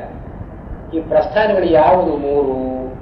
ಒಂದು ಉಪನಿಷತ್ತುಗಳು, ಮತ್ತು ಉಪನಿಷತ್ತುಗಳ ಸಾರವನ್ನು ಹೇಳತಕ್ಕಂಥ ಭಗವದ್ಗೀತೆ, ಮತ್ತು ಉಪನಿಷತ್ತುಗಳ ನ್ಯಾಯವನ್ನು ಹೇಳತಕ್ಕಂಥ ಬ್ರಹ್ಮಸೂತ್ರಗಳು. ಇದು ಮೂರು ಪ್ರಸ್ಥಾನಗಳು ಅಂತ. ಇದು ಮೂರು ಯಾಕೆ ಪ್ರಸ್ಥಾನ? ಒಂದೇ ಇರಬಹುದಲ್ಲ. ಅಂದ್ರೆ ಒಂದೊಂದರಲ್ಲಿಯೂ ಒಂದು ಅಪೂರ್ವತಾ ಇದೆ. ಇಲ್ಲಿ ಅಪೂರ್ವ ಅಂದ್ರೆ ಮೀಮಾಂಸಕರ ಅಪೂರ್ವ ಅಲ್ಲ. ಒಂದರಲ್ಲಿ ಇಲ್ಲದೇ ಇರೋದು ಇಲ್ಲಿದೆ, ಉಪನಿಷತ್ತಿನಲ್ಲಿ ಇಲ್ಲದೆ ಇರೋದು ಭಗವದ್ಗೀತೆಯಲ್ಲಿದೆ, ಭಗವದ್ಗೀತೆಯಲ್ಲಿ ಇಲ್ಲದೆ ಇರೋದು ಬ್ರಹ್ಮಸೂತ್ರದಲ್ಲಿದೆ. ಆದ್ರಿಂದ ಇದು ಮೂರನ್ನೂ ಓದಬೇಕು, ಅಧ್ಯಯನ ಮಾಡಬೇಕು. ಅಪೂರ್ವದ ಒಂದು ಗ್ರಂಥವನ್ನು ಅಧ್ಯಯನ ಯಾಕೆ ಮಾಡಬೇಕು ಅಂದ್ರೆ ಇದರಲ್ಲಿ ಚರ್ವಿತ ಚರ್ವಣ ಆಗಬಾರ್ದು. ಇನ್ಯಾವುದೋ ಪುಸ್ತಕದಲ್ಲಿ ಇರೋದು ಇಲ್ಲಿದ್ರೆ ಅದನ್ನೇ ಓದ್ಬೋದಲ್ಲ. ಈಗ ಇದು ಉಪನಿಷತ್ತಿನ ಸಾರ ಅಂತಂದ್ರೆ ಉಪನಿಷತ್ತನ್ನೇ ಓದಿ. ಇದೆಯಾ ಅದಕ್ಕೆ ಸಾರ? ಅದಕ್ಕೆ ಇಲ್ಲಿ ಉಪನಿಷತ್ತಿನಲ್ಲಿ ಹೇಳದೇ ಇರೋದು, ಬ್ರಹ್ಮಸೂತ್ರದಲ್ಲಿ ಹೇಳದೇ ಇರೋದು, ಭಗವದ್ಗೀತೆಯಲ್ಲಿ ಏನು ಹೇಳ್ತಾ ಇದೆ, ಅಪೂರ್ವದ ಏನು ಅಂದ್ರೆ ಎರಡು ಅಪೂರ್ವದ ಅಂತ ತೋರಿಸ್ತಾರೆ ವ್ಯಾಖ್ಯಾನಕಾರರು. ಒಂದು ಈ ನಿಷ್ಕಾಮ ಕರ್ಮ ಅಂತ ಅನ್ನೋದು ಒಂದು, ಲೋಕಸಂಗ್ರಹ ಅಂತ ಅನ್ನೋದು ಇನ್ನೊಂದು. ಲೋಕಸಂಗ್ರಹ ಅಂತ ಅನ್ನೋದು ಒಂದು ವ್ಯೂ ಆಫ್ ಪಬ್ಲಿಕ್ ಗುಡ್, ಅಂದ್ರೆ ಏನು ಸೋಷಿಯಲ್ ಸರ್ವಿಸ್. ಇದು ನಮಗೆ ಉಪನಿಷತ್ತರಲ್ಲೂ ಕಾಣೋಲ್ಲ, ಬ್ರಹ್ಮಸೂತ್ರದಲ್ಲಂತೂ ಇಲ್ಲವೇ ಇಲ್ಲ. ಈ ಭಗವದ್ಗೀತೆಯಲ್ಲಿ ಮಾತ್ರ ಚಿಕೀರ್ಷೋರ್ ಲೋಕ ಸಂಗ್ರಹಂ, ಲೋಕ ಸಂಗ್ರಹ ಅಂತ ಬಹಳ ಒತ್ತಿ ಹೇಳ್ತಾ ಇದ್ದಾರೆ. ಅಂದ್ರೆ ಇದು ಭಗವದ್ಗೀತೆಯ ಅಪೂರ್ವತ. ಬೇರೆ ಎರಡು ಗ್ರಂಥಗಳಲ್ಲಿ ಇಲ್ಲದೇ ಇರೋದು. ಇನ್ನೊಂದು ಏನು ಅಂದ್ರೆ ನಿಷ್ಕಾಮ ಕರ್ಮ, ಕರ್ಮವನ್ನು ಮಾಡತಕ್ಕ ರೀತಿ, ಒಂದು ಕರ್ಮ ರಹಸ್ಯ, ಇದನ್ನು ಭಗವದ್ಗೀತೆಯಲ್ಲಿ ಹೇಳುವ ಹಾಗೆ ಇದು ಎರಡನ್ನೂ ಹೇಳ್ತಾ ಇಲ್ಲ. ಆದ್ರಿಂದ ಭಗವದ್ಗೀತೆ ಇಲ್ಲಿ Krishna, whoever wrote Bhagavad Gita, he has taken especial pains to present the Vedanta view of karma. ಕರ್ಮ ಅಂತ ನೋಡಕ್ಕೂ ಕರ್ಮವನ್ನ ಉಪಾಯವನ್ನಾಗಿ ಬಳಸಿ, ಅಂದ್ರೆ ಏನೋ ಕರ್ಮವನ್ನು ಮಾಡಬೇಕು, ಕರ್ಮದ ಫಲ ಇರಬಾರದು. ಅದಕ್ಕೆ ಬಹಳ ಜನ ಮಾಡ್ತಾರೆ. ಅದಕ್ಕೆ ಹಾವು ಸಾಯಬಾರ್ದು, ಗೋಲ್ ಮುರಿಬಾರ್ದು ಅಂತ ನಾವು ಗೌರ್ಮೆಂಟ್ ಅಲ್ಲಂತೂ ಬಹಳ ಮಾಡ್ತಾರೆ. ಇದಕ್ಕೆ files move but nothing comes out. ಇದು ಭಗವದ್ಗೀತೆಯಲ್ಲಿ ಹೇಳೋದು ಅದೇ, ಅಂತಹ ಕೆಲಸವೇ. ಕೆಲಸ ಮಾಡಿದಾಗ ಇರಬೇಕು, ಕೆಲಸದ ಫಲ ಇರಬಾರ್ದು. ಇದು ಅನಾರಬ್ಧ ಕರ್ಮ ಅಂತಲೂ ಆಗಬಾರದು, ಆರಬ್ಧ ಕರ್ಮ ಅಂತಲೂ ಆಗಬಾರದು. ಕರ್ಮವನ್ನು ಮಾಡಿ ಕರ್ಮದ ಒಂದು ಬಂಧವನ್ನ ಕಳ್ಕೊಳ್ಳಬೇಕು. ಕರ್ಮ ಅಂದ್ರೆ ಬಂಧಕ್ಕೆ ಕಾರಣ, ಕರ್ಮ ಅಂದ್ರೆ ವಾಸ್ತವವಾಗಿ ಬಂಧ. ಆದ್ರೆ ಕರ್ಮವನ್ನು ಮಾಡಿ ಕರ್ಮಬಂಧಂ ಪ್ರಹಾಸ್ಯಸಿ, ಆ ಕರ್ಮದಿಂದ ಬರತಕ್ಕಂಥ ಬಂಧವನ್ನು ಕಳ್ಕೊಡು. ಅಂದ್ರೆ ಏನು? ಈ ಯೋಗ ಅಂದ್ರೆ ಉಪಾಯ. Doing karma in such a way that it does not become a bondage, it does not become a fetter. ಇದು ಕರ್ಮಯೋಗ ಅಂತ ಭಗವದ್ಗೀತೆಯಲ್ಲಿ ಪ್ರೊಜೆಕ್ಟ್ ಮಾಡೋದು. ಇದನ್ನು ಎರಡರಲ್ಲೂ ನಾವು ಕಾಣೋದು, ಉಪನಿಷತ್ತರಲ್ಲೂ ಇದನ್ನು ಕಾಣೋಲ್ಲ ನಾವು, ಮತ್ತು ಬ್ರಹ್ಮಸೂತ್ರದಲ್ಲೂ ಈ ಒಂದು ದೃಷ್ಟಿ ಇಲ್ಲ. This practical method of doing karma, but seeing that it does not go beyond its own existence. ಇದನ್ನು ಭಗವದ್ಗೀತೆಯಲ್ಲಿ ಹೇಳೋದಕ್ಕಾಗಿ ಈ ಮೀಮಾಂಸಕರು ಹೇಳೋದು ಇದು ಕೇವಲ ನಿಷ್ಕ್ರಿಯವಾದಂತಹದ್ದು. ಅಂದ್ರೆ ಏನು? ಕಾಮ್ಯಕರ್ಮವನ್ನು ಮಾಡಬೇಡ ಅಂತನ್ನೋದ್ರಲ್ಲಿ ಫಲಾಸಕ್ತಿ ಇಲ್ಲದೆ ಕರ್ಮವನ್ನು ಮಾಡುವಂತನ್ನೋ ಧ್ವನಿ ಇಲ್ಲ. ಅಲ್ಲಿ ಕಾಮ್ಯಕರ್ಮಗಳನ್ನು ಮಾಡಲೇಬೇಡ. ಇಲ್ಲಿ ನ ಕರ್ಮಣಾಂ ಅನ್ನೋದಕ್ಕೆ ಶಂಕರಾಚಾರ್ಯರು ಏನರ್ಥ ಮಾಡ್ತಾರೆ? ಕರ್ಮಣಾಂ ಯಜ್ಞಯಾಗಾದೀನಾಂ ಅನಾರಂಭೇಣ, ಅದನ್ನು ಆರಂಭ ಮಾಡದೇ ಇರೋದ್ರಿಂದ ಇಲ್ಲಿ ಕರ್ಮ ಅಂತ ಮಾತಿಗೆ ಅವರು ಯಜ್ಞಯಾಗಾದಿಗಳು ಅಂತಲೇ ಅರ್ಥ ಮಾಡಿ. ಅಂದ್ರೆ ಏನು? ಮೀಮಾಂಸಕರೇ ಹೇಳಿದ ಯಜ್ಞಯಾಗಾದಿಗಳು ಇದನ್ನು ಮಾಡತಕ್ಕದ್ದಲ್ಲ. ಮಾಡದೇ ಇದ್ರೆ ಅಂದ್ರೆ ಏನು? ಅವರೊಂದು ಕೊರವಾದಲ್ಲಿ ಸೇರಿಸ್ತಾರೆ, ಒಂದು ಒಂದು ಏನಂತಾರೆ ಅದಕ್ಕೆ, ಒಂದು ಒಂದು ನೋಟ್, ಆಡೆಡ್ ನೋಟ್ ಸೇರಿಸ್ತಾರೆ. ಬರೀ ಕರ್ಮಗಳನ್ನು ಮಾಡದೇ ಇದ್ರೆ ನೈಷ್ಕರ್ಮ್ಯ ಅಂತ ಬರೋಲ್ಲ. ಈ ಕರ್ಮಗಳನ್ನು ಮಾಡದೆ ಜ್ಞಾನವನ್ನೂ ಪಡ್ಕೊಂಡ್ರು ನೈಷ್ಕರ್ಮ್ಯ ಅಂತ ಬರುತ್ತೆ. ಕೇವಲ ಕರ್ಮತ್ಯಾಗೇನ ಸನ್ಯಸನಾದೇವ ಸಿದ್ಧಿಂನ ಸಮಧಿಗಚ್ಚತಿ. ಕೇವಲ ಕರ್ಮವನ್ನು ಬಿಟ್ಟು ಮಾತ್ರಕ್ಕೆ ನಿಮಗೆ ಸಿದ್ಧಿ ಅಂತ ಬರೋಲ್ಲ, ಜೊತೆ ಜ್ಞಾನ ಇರಬೇಕು ಅಂತನ್ನೋದು ಇಲ್ಲಿ ಅದರ ಒಂದು ಶ್ಲೇಷೆಯಿಂದ ನಾವು ಹೇಳ್ತಕ್ಕದ್ದು. ಆದ್ರಿಂದ ಇಲ್ಲಿ ನ ಕರ್ಮಣಾಮನಾರಂಭಾತ್ ನೈಷ್ಕರ್ಮ್ಯಂ ಪುರುಷ ಅಶ್ನುತೆ. ಈ ಪುರುಷ ಅಂತನ್ನೋ ಮಾತಿನಲ್ಲಿ ಒಂದು ಸ್ವಾರಸ್ಯ ಇದೆ ಅಂತ ರಾಘವೇಂದ್ರ ಸ್ವಾಮಿಗಳು ಇದು ಸೇರಿಸ್ತಾರೆ.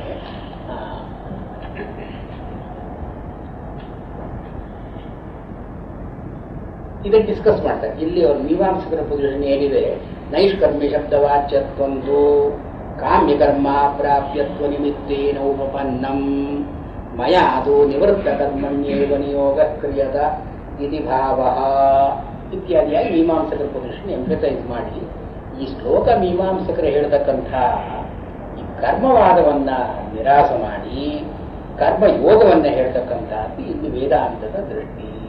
ಯಾಕೆಂದ್ರೆ ವೇದಾಂತದಲ್ಲಿ ಜ್ಞಾನ ಇಲ್ಲದೆ ಮುಕ್ತಿ ಇಲ್ಲ ಅಂತ ಒಂದು ಫಂಡಮೆಂಟಲ್ ಆಕ್ಸಿಯಂ, ಅವರ ಪಾಸ್ಟುಲೇಟರ್. ಜ್ಞಾನೇನೈವ ಮುಕ್ತಿ, ಜ್ಞಾನದಿಂದಲೇ ಮುಕ್ತಿ. ಆದ್ದರಿಂದ ಕರ್ಮ ಮಾಡೋದು ಬಿಡೋದು ಸೆಕೆಂಡ್ರಿ. ಜ್ಞಾನ ಅಂತ ಅನ್ನೋದು ಮುಕ್ತಿಗೆ ನೇರವಾದ ಕಾರಣ, ಸಾಕ್ಷಾತ್ ಕಾರಣ. ಈ ಕರ್ಮ ಅಂತ ಅನ್ನೋದು ಬೇಕಾದ್ರೆ ಪರಂಪರೆಯಿಂದ ಕಾರಣ ಆಗಬಹುದು.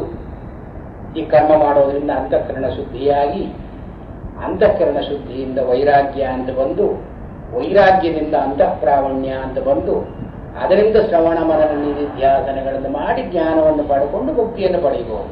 ಅಂದರೆ ಕರ್ಮಕ್ಕೆ ಪರಂಪರೆಯಿಂದ ಒಂದು ಒಂದು ಫಲನಿಷ್ಠ. ಆದರೆ ಇದಿಲ್ಲದೇನೆ ಜ್ಞಾನ ಅಂತ ಬಂದು ಜ್ಞಾನದಿಂದ ಮುಕ್ತಿಯನ್ನು ಪಡೆಯಬಹುದು.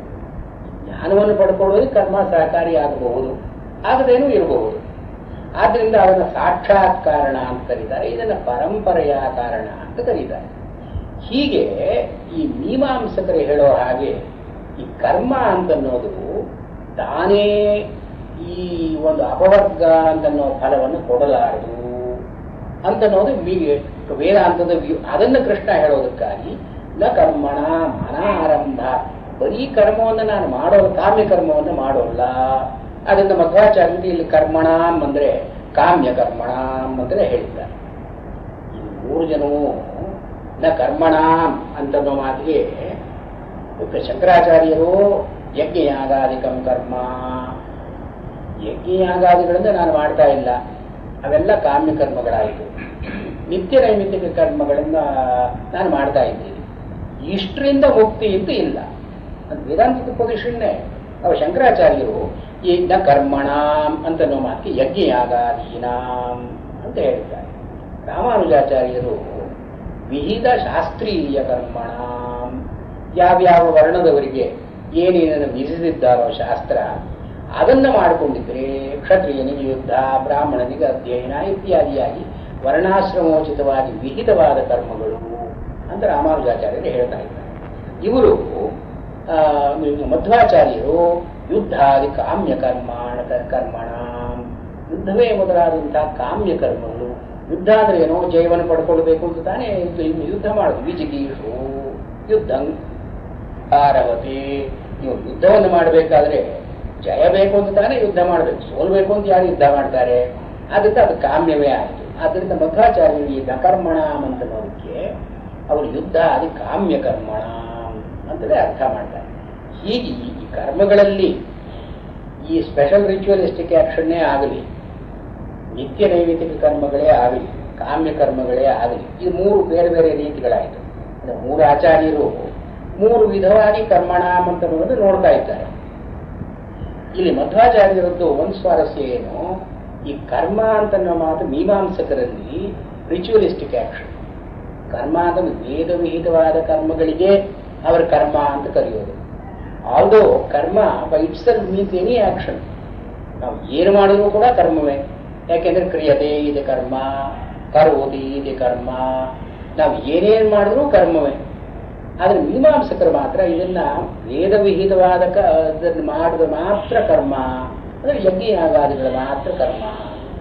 ಆದ್ದರಿಂದ ಶಂಕರಾಚಾರ್ಯರು ಅದರ ಟೆಕ್ನಿಕಲ್ ಆಸ್ಪೆಕ್ಟ್ ಆಫ್ ಕರ್ಮ, ಟೆಕ್ನಿಕಲ್ ಇದು ಫೋಕಸ್ ಆಫ್ ಕರ್ಮ, ಅದನ್ನು ಮಾತ್ರ ತಗೊಳ್ತಾರೆ. ಇನ್ನು ರಾಮಾನುಜಾಚಾರ್ಯರು ನಿತ್ಯ ನೈಮಿತ್ತಿಕ ಕರ್ಮಗಳನ್ನು ತಗೊಳ್ತಾರೆ. ಇದು ಕರ್ಮವೇ, ಮಾಡಬೇಕಾದ ಸ್ನಾನ, ಸಂಧ್ಯಾ, ದೇವ ಪೂಜಾ ಇತ್ಯಾದಿಯಾಗಿ ಇವೆಲ್ಲ ಕರ್ಮಗಳೇ. ಇದನ್ನು ಮಾಡದೇ ಇದ್ದ ಮಾತ್ರಕ್ಕೆ ಕರ್ಮದ ಬಂಧ ಹೋಗುತ್ತೆ ಅಂತ ಅಂದುಕೊಳ್ಬಾರ್ದು ಅಂತ ಅವರು. ಇವರು ಮಧ್ವಾಚಾರ್ಯರು ಕರ್ಮ ಅಂದ್ರೆ ಎನಿ ಕರ್ಮ ದಟ್ ವಿ ಅಂಡರ್ಟೇಕ್ ಅಂತ ಒಂದು ಜನರಲ್ ಕೊಡ್ತಾರೆ. That the view of the Bhagavad Gita also. ಭಗವದ್ಗೀತೆಯಲ್ಲಿ ಕರ್ಮ ಅಂತ ಅನ್ನೋದನ್ನ ಹೀಗೆ ರಿಚುವಲಿಸ್ಟಿಕ್ ಆಕ್ಷನ್ಗೆ ಅವರು ಕನ್ಫೈನ್ ಮಾಡಿಲ್ಲ. ಯಜ್ಞಾರ್ಥ, ಯಜ್ಞ ಅಂತನ್ನೋ ಮಾತಿಗೆ ನಾವು ಏನೇನು ಮಾಡಿ ತ್ಯಾಗ ಅಂತಿದೆಯೋ ಅವೆಲ್ಲ ಯಜ್ಞವೇ. ಜ್ಞಾನ ಯಜ್ಞ, ತಪೋ ಯಜ್ಞ, ನಾವು ಅಡುಗೆ ಮಾಡೋದು ಒಂದು ಯಜ್ಞವೇ, ಊಟ ಮಾಡೋದು ಇನ್ನೊಂದು ಯಜ್ಞ. ಇದು ಯಜ್ಞ ಅಂತನ್ನೋ ಮಾತಿಗೆ ಅವರು ವಿಶಾಲವಾದ ಅರ್ಥ ಭಗವದ್ಗೀತೆಯಲ್ಲಿದೆ. ಇವರು ಮಧ್ವಾಚಾರ್ಯರು ಈ ಕರ್ಮ ಅಂತನ್ನೋ ಮಾತಿಗೂ ಕೂಡ ವಿಶಾಲವಾದ ಅರ್ಥವನ್ನು ಕೊಟ್ಟು ಕಾಮ್ಯವಾಗಿ ನಾವು ಏನೇನು ಮಾಡ್ತೀವೋ ಅದೆಲ್ಲ ಕರ್ಮ.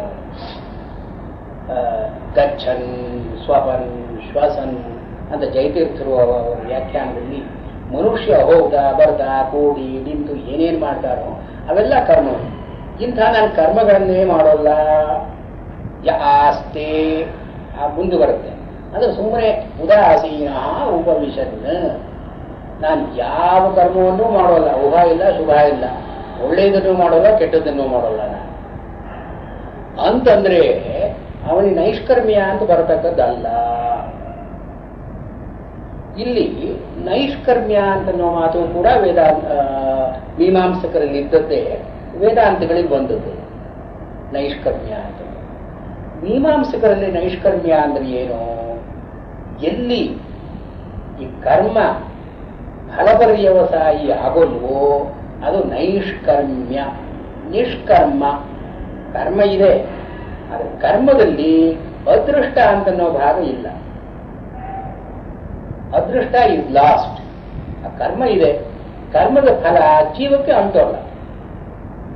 ಮತ್ತು ಈ ನಿತ್ಯ ಕರ್ಮಗಳನ್ನೇ ಅವನು ಮಾಡ್ತಾ ಇದ್ರೆ ಹಿಂದೆ ಇದ್ದದ್ದು ಯಾವ್ಯಾವ ಲೇಪಗಳಿರುತ್ತೋ ಆ ಲೇಪಗಳು ಕೂಡ because they are not reinforce they get weak. So ಬರ್ತಾ ಬರ್ತಾ ಇವು ನಿತ್ಯ ಕರ್ಮಗಳನ್ನೇ ಮಾಡ್ತಾ ಇದ್ರೆ ಜೀವ ಇಟ್ ಅಟೈನ್ಸ್ ಎ ಪ್ಯೂರಿಟಿ. ಆ ಪ್ಯೂರಿಟಿ ಬಂದು ಪ್ರಪಂಚ ಸಂಬಂಧ ಅಂತ ಹೊರಟು ಹೋಗ್ಬಿಡುತ್ತೆ ಅಂತ ಮೀಮಾಂಸಕರ ಒಂದು.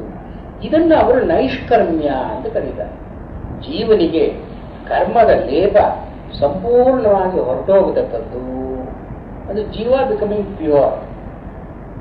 ಇದನ್ನೇ ಅಂತಃಕರಣ ಶುದ್ಧಿ ಅಂತ ಹೇಳಿ, ಇದು ಪ್ರಾಕ್ಸಿಮೇಟ್. ನಮ್ಮ ಮನಸ್ಸು ಶುದ್ಧಿಯಾದರೆ ಅನಂತರದಲ್ಲಿ ಜೀವಕ್ಕೆ ಶುದ್ಧಿ. ಇದು ಮೀಮಾಂಸಕರ ವ್ಯೂ. ವೇದಾಂತಿಗಳು ನೈಷ್ಕರ್ಮ್ಯ ಅಂದ್ರೆ ಈ ಅರ್ಥವನ್ನು ಹೇಳಿದ್ದಾರೆ. ಯಾವುದು ಕರ್ಮದಿಂದ ಪ್ರಾಪ್ಯ ಅಲ್ಲವೋ ಅದು ನೈಷ್ಕರ್ಮ್ಯ. That which can never be got by karma, ಇದನ್ನು ನೈಷ್ಕರ್ಮ್ಯ ಅಂತ ಕರೀತಾರೆ. ನೈಷ್ಕರ್ಮ್ಯ ಅಂತ ನೋಡಿದ್ರೆ ಎರಡು ಛಾಯೆಗಳನ್ನು ಹೇಳ್ತಾರೆ. ಒಂದು ಜ್ಞಾನ. ಕರ್ಮವನ್ನು ಮಾಡಿ ಜ್ಞಾನವನ್ನು ಪಡ್ಕೊಳ್ತೀನಿ ಅಂತನೋ ಸಾಧ್ಯ ಇಲ್ಲ. ಕರ್ಮದಿಂದ ಜ್ಞಾನ ಬರುತ್ತೆ ಅಂತ ಮೀಮಾಂಸಕರು ಹೇಳೋಲ್ಲ. ಕರ್ಮ ಮಾಡ್ತಾ ಇದ್ರೆ ಅವನಿಗೆ ಜ್ಞಾನ ಬರುತ್ತೆ, ಅಥವಾ ಸ್ವರೂಪ ಜ್ಞಾನವೋ, ಜಗತ್ತಿನ ಜ್ಞಾನವೋ, ಜಗತ್ತಿನ ಆಗು ಹೋಗುಗಳ ಬಗ್ಗೆ ಜ್ಞಾನವೋ. ಅವರಲ್ಲಿ ಈಶ್ವರ ಇಲ್ಲವಲ್ಲ, ಆದ್ದರಿಂದ ಈಶ್ವರ ಜ್ಞಾನ ಅಂತ ಇಲ್ಲ ಅವರಿಗೆ. ಹೀಗೆ ಇಂಥ ಜ್ಞಾನ ಬರುತ್ತೆ ಅಂತ ಅವ್ರು ಮೀಮಾಂಸಕರೇನು ಹೇಳ್ತಾ ಇಲ್ಲ. ಅವರಿಗೆ ಜ್ಞಾನದ ಅವಶ್ಯಕತೆ ಇಲ್ಲ. ಕರ್ಮ ಕುರು ಕರ್ಮ ಇವತ್ವಂ ಅಂತ ಕೃಷ್ಣ ಹೇಳಿದ್ದಲ್ಲ, ಕರ್ಮಜ್ಜಾಯೋಹ್ಯ ಕರ್ಮಣಃ ಮೀಮಾಂಸಕರ ಮಾತಾಡ ಅಷ್ಟೇ. ಇಲ್ಲಿ one of the merits of Bhagavad Gita is an attempt to reconcile different view points. ಇಲ್ಲಿ ನಾವು ಹೋಗ್ತಾ ಹೋಗ್ತಾ ನೋಡಿದ್ರೆ ಈ ಬೌದ್ಧ, ಜೈನ, ವೈದಿಕ ಎಲ್ಲವನ್ನ ರಿಕನ್ಸೈಲ್ ಮಾಡ್ಕೊಂಡು ಹೋಗ್ತಾ ಇದ್ದಾರೆ. ಆದ್ದರಿಂದ ಇಲ್ಲಿ ಮೀಮಾಂಸದವರನ್ನ, ವೇದಾಂತದವರನ್ನ ರಿಕನ್ಸೈಲ್ ಮಾಡುವಂತ ಒಂದು ಅಟೆಂಪ್ಟ್ ಇದೆ. ಯಾಕೆಂದ್ರೆ ಕೆಲವು ಕಡೆ ಮೀಮಾಂಸದವರು ಹೇಳೋದೇ ಹೇಳ್ತಾರೆ, ಅದೇ ಮಾತುಗಳು. ಕುರು ಕರ್ಮ ಇವತ್ವಂ ಕರ್ಮಜ್ಜಾಯೋಹ್ಯ ಕರ್ಮಣ. ಕುಮಾರಲ ಭಟ್ರ ಶ್ಲೋಕವಾಕ್ಯದಲ್ಲಿ ಬರುತ್ತೆ, ಇದೇ ಮಾತುಗಳು ಬರುತ್ತೆ, ಕರ್ಮವನ್ನು ಮಾಡ್ತಕ್ಕದ್ದು ಅಂತ ನೋಡಿ. ಇಲ್ಲಿ ಭಗವದ್ಗೀತೆಯಲ್ಲಿ ಅದೇ ಹೇಳ್ತಾರೆ ವಿತ್ ಅ ಡಿಫರೆಂಟ್ ಸ್ಟ್ಯಾನ್ಸ್. ಅಂದ್ರೆ ಏನು, ಮೀಮಾಂಸಕ್ಕೂ ವೇದಾಂತಕ್ಕೂ ಒಂದು ಕಾಜಿ ನ್ಯಾಯ ಮಾಡುವಂಥ ಒಂದು ಅಟೆಂಪ್ಟ್ ಇದೆ. ಅವರು ನೈಷ್ಕರ್ಮ್ಯ ಅಂತಂದ್ರೆ ಯಾವುದು ಯಾವ ಕರ್ಮದಿಂದಲೂ ಕೂಡ ಬರಲಾರದು, ಅದು ನೈಷ್ಕರ್ಮ್ಯ. ಕರ್ಮಣ ಅಪ್ರಾಪ್ಯಂ ನೈಷ್ಕರ್ಮ್ಯಂ ಅಂತ ಅರ್ಥ ಮಾಡ್ತಾರೆ. ಜ್ಞಾನ ಅಂತ ಒಂದು, ಮುಕ್ತಿ ಅಂತ ಇನ್ನೊಂದು. ಜ್ಞಾನನಿಷ್ಠ ಅಂತ ಕೆಲವು ಕಡೆ ಹೇಳ್ತಾರೆ. ಈ ಜ್ಞಾನದಲ್ಲಿರ್ತಕ್ಕಂತಹ ನಿಷ್ಠೆ ನೈಷ್ಕರ್ಮ್ಯ. ನೈಷ್ಕರ್ಮ್ಯವನ್ನ ಸಿದ್ಧಿಯಿಂದ ತಗೊಳ್ಳೋದುಂಟು, ನೈಷ್ಕರ್ಮ್ಯವನ್ನು ಸಾಧನೆ ಅಂತ ತಗೊಳ್ಳೋದುಂಟು. ಸಾಧನೆ ಅಂತ ತಗೊಂಡಾಗ ಜ್ಞಾನ ಅಂತ ಹೇಳ್ತಾರೆ. ಅದೇ ನಿಷ್ಠೆ ಅಂತ ತಗೊಂಡಾಗ, ಅದನ್ನ ಸಿದ್ಧಿ ಅಂತ ತಗೊಂಡಾಗ ಮುಕ್ತಿ ಅಂತ ಹೇಳ್ತಾರೆ ಅಷ್ಟೇ. ಇಲ್ಲಿ ಶಂಕರಾಚಾರ್ಯರು, ಮಧ್ವಾಚಾರ್ಯರು ಇಬ್ಬರೂ ಈ ಮುಕ್ತಿ, ಜ್ಞಾನ ಅಂತ ಅನ್ನೋದನ್ನ ದೇ ಯೂಸ್ ದಿ ಟರ್ಮ್ಸ್ ಇಂಟರ್ಚೇಂಜಬಲಿ.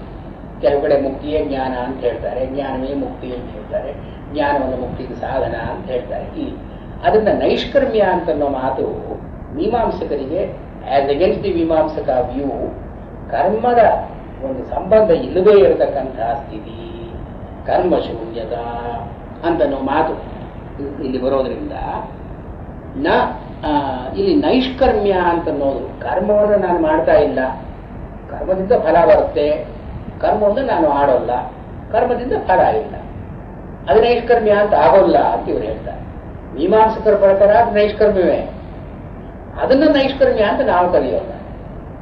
ನೈಷ್ಕರ್ಮ್ಯ ಮುಕ್ತಿ ಇದ್ರೆ ಅಷ್ಟೇ ನಮಗೆ ಮುಕ್ತಿ ಅಲ್ಲ, ಪ್ರಪಂಚ ಸಂಬಂಧ ವಿಲಯ ಮುಕ್ತಿ ಅಲ್ಲ ನಮಗೆ. ಯಾಕೆಂದ್ರೆ ಜೀವನಿಗೆ ಅವನಿಗೆ ಆನಂದ ಅಂತ ಒಂದು ಘಟನೆ ಆಗಿ ಈ ಆನಂದ ಸ್ವರೂಪ ಸಿದ್ಧವಾದರೆ ಮುಕ್ತಿ.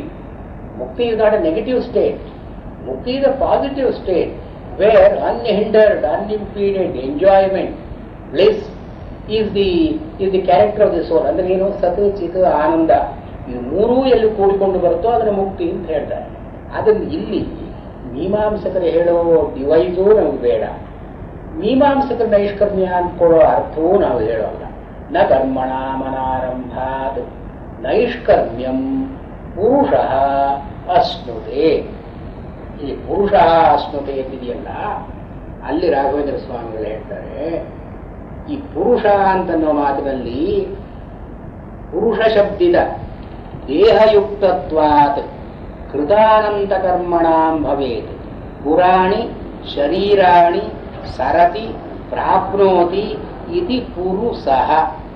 ಪುರುಷ ಏವ ಪುರುಷಃ.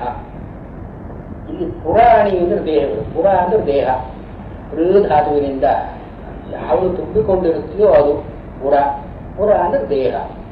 ಪುರಾಣಿ, ಮನುಷ್ಯರಿಗೆ 3 ವಿಧವಾದ ದೇಹಗಳಿದೆ. ಸ್ಥೂಲ ದೇಹ, ಕರ್ಮೇಂದ್ರಿಯಗಳು ಮತ್ತು ಪಂಚಭೌತಿಕವಾದ ಶರೀರ ಇರತಕ್ಕಂಥ ಸ್ಥೂಲ ದೇಹ. ಅಂತಃಕರಣ ಚತುಷ್ಟಯ ಇತ್ಯಾದಿಗಳಿರತಕ್ಕಂತಹದ್ದು ಸೂಕ್ಷ್ಮ ದೇಹ. ಮತ್ತು ಈ ಜೀವನಕ್ಕೆ ಕಾರಣವಾದಂತಹ ವಾಸನೆಗಳು, ಅದೃಷ್ಟ ಅಂತ ಏನೋ ಮೀಮಾಂಸಕರು ಹೇಳ್ತಾರೋ, ಅಥವಾ ಸಂಚಿತ ಅಂತ ಹೇಳ್ತಾರೋ, ಇದೆಲ್ಲ ಕೂಡಿಕೊಂಡು ಕಾರಣ ಶರೀರ. ಹೀಗೆ ಕಾರಣ ಸೂಕ್ಷ್ಮ ಸ್ಥೂಲ. ಈ ಶರೀರಾಣಿ ಸರತಿ ಇತಿ, ಒಂದರಿಂದ ಒಂದಕ್ಕೆ ಹೋಗ್ತಾರೆ. ಧಾತುವಿಗೆ ಹರಿಯೋದು ಅಂತ ಅರ್ಥ, ಒಂದರಿಂದ ಒಂದಕ್ಕೆ ಹೋಗೋದು. ಈ ಮನುಷ್ಯ ನಾವು ಏನ್ ಮಾಡ್ತೀವಿ, ಇಲ್ಲಿ ಪುರುಷ ಅಂದ್ರೆ ಗಂಡಸು ಅಂತ ಮಾತ್ರ ಅಲ್ಲ, ಹೆಂಗಸಿಗೂ ಅಪ್ಲೈ ಆಗುತ್ತೆ ಇದು. ಪುರುಷ ಅಂತಂದ್ರೆ ಮಾರ್ಟಲ್ ಅಂತ ನಾವು ಹಾಗೆ, ಆಲ್ ಮೆನ್ ಆರ್ ಮಾರ್ಟಲ್ ಅಂದ್ರೆ ಆಲ್ ವಿಮೆನ್ ಆರ್ ಇಮ್ಮಾರ್ಟಲ್ ಅಂತ ಅಂದ್ರೆ ವಿಮೆನ್ ಸೇರೋದಲ್ಲಿ. ಅದರಿಂದ ಇಲ್ಲಿ ಪುರುಷ ಅಂದ್ರೆ ಮನುಷ್ಯ ಅಂತ ಅರ್ಥ. ಈ ಮನುಷ್ಯರು ಏನ್ ಮಾಡ್ತಾರೆ, they are constantly moving from one body to the other. ಕಾರಣದಿಂದ ಸೂಕ್ಷ್ಮಕ್ಕೆ, ಸೂಕ್ಷ್ಮದಿಂದ ಸ್ಥೂಲ ಶರೀರಕ್ಕೆ, ಸ್ಥೂಲದಿಂದ ಸೂಕ್ಷ್ಮ, ಸೂಕ್ಷ್ಮದಿಂದ ಕಾರಣ. ಇದು ಸರತಿ. ಪುರಾಣಿ ಸರತಿ ಪ್ರಾಪ್ನೋತಿ ಇದು ಪುರುಷ. ಮಾತು ಪುರುಷ ಅಂತಾಗುತ್ತೆ. ಪುರುಷ ಏವ ಪುರುಷ. ಈ ಪುರುಷ ಅಂತ ಅನ್ನೋದನ್ನೇ ಉಚ್ಚಾರಣೆಯ ಸೌಕರ್ಯಕ್ಕಾಗಿ ಪುರುಷ ಅಂತ ಒಂದು ವ್ಯಾಕರಣ ನಿಯಮದಿಂದ ಸಹತ್ವತ ಸಾ ಅಂತ ಅನ್ನೋದನ್ನ ಶಾ ಅಂತ ಹೇಳಿದ್ರೆ ಉಚ್ಚಾರಣೆಯ ಸೌಲಭ್ಯ. ಪುರುಷ ಅಂತ ಅನ್ನೋದು ಪುರುಷ ಅಂತ ಆಗುತ್ತೆ. ಆದ್ರೆ ಬಹಳ ಜನ ಪುರುಷ ಅಂತಲೇ ಹೇಳ್ತಾರೆ. ಪುರುಷ ಅನ್ನೋದ್ರೆ ಪುರುಷ ಅಂತಲೇ ಹೇಳ್ತಾರೆ. ಇದು ಹೀಗೆ ಪುರುಷ ಅಂತನ್ನೋ ಮಾತಿನಲ್ಲಿ ಈ ಅರ್ಥ ಇರೋದ್ರಿಂದ ಇವನಿಗೆ ನೈಷ್ಕರ್ಮ್ಯ ಅಂತ ಎಲ್ಲಿ ಇದೆ? ಇವನು ಎಷ್ಟು ಕರ್ಮಗಳನ್ನು ಮಾಡದೇ ಇದ್ರೂ ಕೂಡ ಒಂದರಿಂದ ಒಂದಕ್ಕೆ ಹೋಗಲೇಬೇಕು. ಕಾರಣದಿಂದ ಸೂಕ್ಷ್ಮಕ್ಕೆ, ಸೂಕ್ಷ್ಮದಿಂದ ಸ್ಥೂಲಕ್ಕೆ, ವೈದ್ಯ ವರ್ಷ ಹೋಗ್ತಾನೆ ಇರಬೇಕು. ಹೀಗಿರೋದ್ರಿಂದ ಪುರುಷ ಅಂತನ ಮಾತು ಈ ಅರ್ಥವನ್ನು ಕೊಟ್ಟು ಹೇತು ಗರ್ಭವಿದಂ ಸದಾ ಸೂಕ್ಷ್ಮೇಣ ಸ್ಥೂಲೇನ ವಾ ದೇಹೇನ ಯುಕ್ತತ್ವಾದ್ ಇದು ಕರ್ಮಾಕರಣ ಮಾತ್ರೇಣ ಮೋಕ್ಷ ಇತಿ ಪಕ್ಷೇ ಕದಾಚಿತ್ ಕರ್ಮಾನಧಿಕಾರ ಶರೀರಸ್ಯಾದಿ ಸಂಭವೇನ ತದ್ದೇಹೇ ಕರ್ಮಾಕರಣ ನಿಮಿತ್ತ ಮೋಕ್ಷ ಪ್ರಾಪ್ತ್ಯ ಅಧುನಾ ದೃಶ್ಯಮಾನಂ ಪುರುಷತ್ವಂ ನ ಸ್ಯಾದಿ ಭಾವಃ. ಈ ಪುರುಷ ಅಂತ ನಾವು ಮಾತನ್ನ ಶ್ಲೋಕದಲ್ಲಿ ಯಾತಕ್ಕೆ ಉಪಯೋಗಿಸಿದ್ದಾರೆ ಅಂತಂದ್ರೆ, ಮನುಷ್ಯನ ಕ್ಯಾರೆಕ್ಟರಿಸ್ಟಿಕ್ ಏನು? He is constantly shifting from one body to the other. And during this shifting, there are several karmas which are active. Active potentials. ಅನೇಕ ಕರ್ಮಗಳಿದೆ. ಇವನು ಒಂದು ಕರ್ಮ ಮಾಡದೇ ಇರೋದ್ರಿಂದ ಈ ಎಲ್ಲ ಕರ್ಮಗಳಿಗೂ ನಾಶವಾಗುತ್ತೆ ಅಂತ ಹೇಳೋದು ಹೇಗೆ? ಹಾಗಾಗೋ ಹಾಗಿದ್ರೆ ಇವನು ಪುರುಷತ್ವ ಅಂತಲೇ ಇರೋಲ್ಲ. If he does not transit from one body to the other, how is he going to live? ಅವನು ಪುರುಷ ಅಂತ ನಾವು ಮಾತ್ರೇ ಅವನಿಗೆ ಸರಿ ಹೋಗೋಲ್ಲ. ಅಂದ್ರೆ ವೆರಿ ಲೈಫ್ ಬಿಕಮ್ಸ್ ಇಂಪಾಸಿಬಲ್. ಆದ್ರಿಂದ ನಕರ್ಮಣ ಮನಾರಂಭ ಪುರುಷ ನೈಷ್ಕರ್ಮ್ಯಂ ಅಶ್ನುತೆ.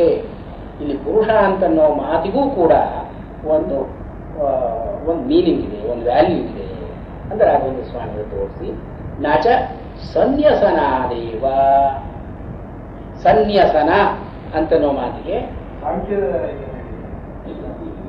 ಎಲ್ಲಿ ಸಾಂಖ್ಯದಲ್ಲಿ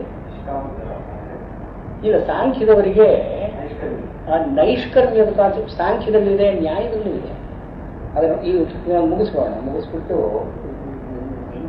ಇವಾಗ ಸಾಂಖ್ಯದವರದ್ದು it's a more comprehensive view. ಅದು ವೇದಾಂತಿಗಳಿಗೆ ಹತ್ತಿರವಾದದ್ದು. ಯಾಕೆಂದ್ರೆ ಅವ್ರಿಗೆ ಸಾಂಖ್ಯದವರಿಗೆ ಜ್ಞಾನ ಹೆಚ್ಚು. ಅವ್ರಿಗೆ ಕರ್ಮ ಅಂತ ಅನ್ನೋದು ಬಹಳ ವೀಕ್ ಅವರಿಗೆ, ವೀಕ್ ಪಾಯಿಂಟ್. ಈ ನೈಷ್ಕರ್ಮ್ಯ ಅಂತ ಅನ್ನೋದು ಜ್ಞಾನ ಅಂತ ಹೇಳೋದೇ ಅವರ ಸಾಂಖ್ಯರ ಒಂದು ಒಂದು ಪ್ರಕ್ರಿಯೆ. ಅಲ್ಲಿ ಅವರು ನೈಷ್ಕರ್ಮ್ಯ ಅಂತ ಅನ್ನೋ ಮಾತಿಗೆ ಏನು ಹೇಳ್ತಾರೆ, ಈ ಕರ್ಮೇಂದ್ರಿಯಗಳಿದೆ, ಈ ಕರ್ಮೇಂದ್ರಿಯಗಳಿಂದ ಕರ್ಮ ಅಂತ ನಡೀತಾ ಇದೆ, ಜ್ಞಾನೇಂದ್ರಿಯಗಳಿಂದ ಜ್ಞಾನಾರ್ಜನೆ ಅಂತ ನಡೀತಾ ಇದೆ. ಇಂದ್ರಿಯ ಅಂತ ಅನ್ನೋದನ್ನು ಕರಣ ಅಂತ ಅವರು ವ್ಯಾಖ್ಯಾನ ಮಾಡಿ, ಕರಣಗಳಲ್ಲಿ ಕರ್ಮೇಂದ್ರಿಯ ಜ್ಞಾನೇಂದ್ರಿಯತ್ವ, ಅದು ಈ ಜ್ಞಾನೇಂದ್ರಿಯ ಅಂತ ಅನ್ನೋದು ಖ್ಯಾಪನೇಂದ್ರಿಯ ಅಂತ ಕರೀತಾರೆ, ಬುದ್ಧೇಂದ್ರಿಯ ಅಂತ ಕರೀತಾರೆ. ಇದರಿಂದ ಮನುಷ್ಯನಿಗೆ ವಿಷಯಗಳು ತಿಳ್ಕೊಳ್ಳೋದಕ್ಕೆ ಸಾಧ್ಯವಾಗುವ ಹಾಗೆ ಕಣ್ಣು, ಕಿವಿ, ಮೂಗು ಇತ್ಯಾದಿಯಾಗಿ ಜ್ಞಾನೇಂದ್ರಿಯಗಳು. ವಾಕ್ಪಾಣಿಪಾದವಾಯು ಉಪಸ್ಥ ಇದು ಕರ್ಮೇಂದ್ರಿಯಗಳು. ಇಲ್ಲಿ ಈ ಜ್ಞಾನೇಂದ್ರಿಯಗಳು passive, they merely register the incoming impulses. ಈ ಕರ್ಮೇಂದ್ರಿಯಗಳಲ್ಲಿ ನಾವು ಕರ್ಮದಲ್ಲಿ ತೊಡಗುತ್ತೀವಿ, actually involve our self in action. ಆದ್ರಿಂದ ಕರ್ಮೇಂದ್ರಿಯಗಳಿಂದ ಯಾವ್ಯಾವ ಕ್ರಿಯೆ ಆಗುತ್ತೋ ಅದನ್ನ ಕರ್ಮ ಅಂತ ಕರೀತಾರೆ.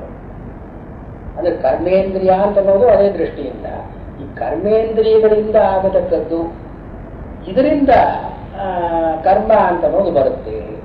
ಈ ಕರ್ಮ ಅಂತ ಅನ್ನೋದು ಜ್ಞಾನಕ್ಕೆ ಪ್ರತಿಬಂಧಕವಾದದ್ದೇನಲ್ಲ. ಜ್ಞಾನ ಅಂದ್ರೆ ಹೊರಗೆ ಬರತಕ್ಕದ್ದು. ಆದರೆ ಈ ಕರ್ಮೇಂದ್ರಿಯದಿಂದ, ಕರ್ಮೇಂದ್ರಿಯ ವ್ಯಾಪಾರದಿಂದ ಅವಿವೇಕೋ ವರ್ಧನೆ ಅಂತ ಹೇಳ್ತಾರೆ. ಅವಿವೇಕ ಅಂತ ಅನ್ನೋದು ಹೆಚ್ಚುತ್ತೆ. ಅವಿವೇಕ ಅಂತ ಕನ್ನಡದ ವಿವೇಕ ಅಲ್ಲ, ಪ್ರಕೃತಿ ಪುರುಷ ಇವರಲ್ಲಿ ಭೇದವನ್ನ ಗುರುತಿಸಲಾರದೆ ಇರೋದು ಅವಿವೇಕ. ವಿವಿಚಿದ್ರೆ ಬೇರ್ಪಡಿಸೋದು, ವಿವೇಕ ಅಂದ್ರೆ ಬೇರ್ಪಡಿಸುವಂತಹ ಶಕ್ತಿ, ಡಿಸ್ಕ್ರಿಮಿನೇಷನ್. ಅವಿವೇಕ ಅಂದ್ರೆ ಲ್ಯಾಕ್ ಆಫ್ ಡಿಸ್ಕ್ರಿಮಿನೇಷನ್. ಈ ಕರ್ಮದಲ್ಲಿ ತೊಡಗೋದ್ರಿಂದ ಜ್ಞಾನ ಪ್ರತಿಬಂಧವಾಗಿ, ಅಂದ್ರೆ ಏನು, ಇವರಲ್ಲಿ they hold that in any given point of time one action alone can take place. ಇಲ್ಲ ತಿಳ್ಕೊಳ್ಬೇಕು, ಇಲ್ಲ ಕೆಲಸ ಮಾಡಬೇಕು. ತಿಳ್ಕೊಳ್ಳೋದು ಕೆಲಸ ಮಾಡೋದು ಎರಡು ಒಟ್ಟಿಗೆ ನಡೆಯತಕ್ಕದ್ದಲ್ಲ. ನಾವು ಕರ್ಮೇಂದ್ರಿಯಗಳ ವ್ಯಾಪಾರ ಇದ್ರೆ ಜ್ಞಾನೇಂದ್ರಿಯಗಳದ್ದು ಶುಷ್ಕ, ಅದು ಕಡಿಮೆ ಆಗ್ತಾ ಹೋಗುತ್ತೆ. ಆದ್ರಿಂದ ಇಲ್ಲಿ ಈ ಬುದ್ಧೀಂದ್ರಿಯದ ಅತಿವ್ಯಾಪ್ತಿಯಾಗಿರತಕ್ಕಂಥ ಈ ಕಡೆಯಲ್ಲಿ ಬರುತ್ತಲ್ಲ ಏನದು ನೆಕ್ಸ್ಟ್ ಪುರುಷ ಎವಲ್ಯೂಷನ್ ಪರಿಣಾಮದಲ್ಲಿ ಮಹತ್. ಈ ಮಹತ್ ಅಂತ ಅನ್ನೋ ಸ್ಟೇಜ್ ಮುಟ್ಟಲಾರದು. ಈ ಮಹತ್ ಅಂತ ಅನ್ನೋದು ಈ ಬುದ್ಧೀಂದ್ರಿಯಗಳ ಪರಿಣಾಮ. ಇಂದ್ರಿಯಗಳು, ಅದರಿಂದ ಮನಸ್ಸು, ಮನಸ್ಸಿನಿಂದ ಅಂತಃಕರಣ, ಅಂತಃಕರಣದಿಂದ ಬುದ್ಧಿ, ಮಹತ್. ಹೀಗಾಗಿ ವಿವೇಕ ಜ್ಞಾನ ಅಂತ ಬರ್ತಕ್ಕಂಥ. ಹೀಗೆ ಕರ್ಮದಲ್ಲಿ ತೊಡಗಿದ್ರೆ ಈ ಅಂತಃಪ್ರಾವಣ್ಯ ಅಂತ ಇಲ್ಲ. ಅಂತಃಪ್ರಾವಣ್ಯ ಇಲ್ಲದೆ ಇದ್ದಾಗ ಈ ಮಹತ್ ಅಂತ ಅನ್ನೋದರ ಸಾಕ್ಷಾತ್ಕಾರ ಇಲ್ಲ. ಮಹತಿಯಲ್ಲಿ ಇಲ್ಲವೋ ಅವಿವೇಕ, ವಿವೇಕ ಅಂತ ಅನ್ನೋದು ಅಲ್ಲಿಲ್ಲ. ವಿವೇಕ ಖ್ಯಾತಿ ಅಂತ ಹೇಳ್ತಾರಲ್ಲ, ವಿವೇಕ ಖ್ಯಾತಿ ಅಲ್ಲಿಲ್ಲ. ಆದ್ದರಿಂದ ಪುರುಷ ತನ್ನ ನೆಲೆಯಲ್ಲಿ ತಾನು ನಿಲ್ಲೋದು ಆಗೋದು. ಅವರಿಗೆ ನೈಷ್ಕರ್ಮ್ಯ ಅಂದ್ರೆ ಕರ್ಮೇಂದ್ರಿಯ ವ್ಯಾಪಾರ ಇಲ್ಲದೆ ತನ್ನಲ್ಲಿ ತಾನು ನಿಲ್ಲತಕ್ಕದ್ದು. ಇದನ್ನ ಅವರು ಮುಕ್ತಿ, ಕೈವಲ್ಯ ಅಂತ ಕರೀತಾರೆ. ಇದರಲ್ಲಿ ಯೋಗಸೂತ್ರದಲ್ಲೂ ಬರುತ್ತಲ್ಲ, ಸ್ವರೂಪೇವ ಸ್ಥಾನಂ. ಕೈವಲ್ಯ ಅಂತ ಅನ್ನೋದಕ್ಕೆ ಸ್ವಸ್ವರೂಪೇವ ಸ್ಥಾನಂ, ತನ್ನ ಸ್ವರೂಪದಲ್ಲಿ ತಾನು ನಿಲ್ಲತಕ್ಕದ್ದು. ಇದು ಸಾಂಖ್ಯ ನೈಷ್ಕರ್ಮ್ಯ ಅಂದ್ರೆ ಇದು. ಕರ್ಮೇಂದ್ರಿಯಗಳ ಚೋದನೆ ಇಲ್ಲದೇ ಇರತಕ್ಕಂತಹ ನೈಷ್ಕರ್ಮ್ಯ ಅಂದ್ರೆ ಕರ್ಮಶೂನ್ಯತಾ ಅಂತಲೇ ಹೇಳ್ಬಹುದು. ಆದರೆ ಕರ್ಮಶೂನ್ಯತಾ by itself will not give this kaivalya. ಇದಕ್ಕೆ ಒಂದು ಜ್ಞಾನ ಅಂತಲೂ ಬೇಕು. ಆದ್ರೆ ಇಲ್ಲಿ ಹೇಳ್ತಾ ಇದ್ದಾರೆ. ಇಲ್ಲಿ ಎರಡನೇದು ನಟ ಸನ್ಯಸನಾದೇವ ಸಿದ್ಧಿಂ ಸಮಧಿಗಚ್ಚ. ಸನ್ಯಾಸನ ಅಂತನ್ನೋ ಮಾತಿನಲ್ಲಿ ಬಿಡತಕ್ಕದ್ದು, ರಿಜೆಕ್ಟಿಂಗ್, ಅಬ್ಯಾಂಡನಿಂಗ್, ಲೀವಿಂಗ್ ಆಫ್ ಅಂತ ಏನು. ಇಲ್ಲಿ ಕರ್ಮ ಅಂತ ಶುರುವಾದಾಗ ಕರ್ಮಣ ಅನಾರಂಭ ಅಂತ ಶುರುವಾಗಿದೆಯಲ್ಲ, ಅದನ್ನೇ ಇಲ್ಲಿಯೂ ತಗೊಳ್ಬೇಕು.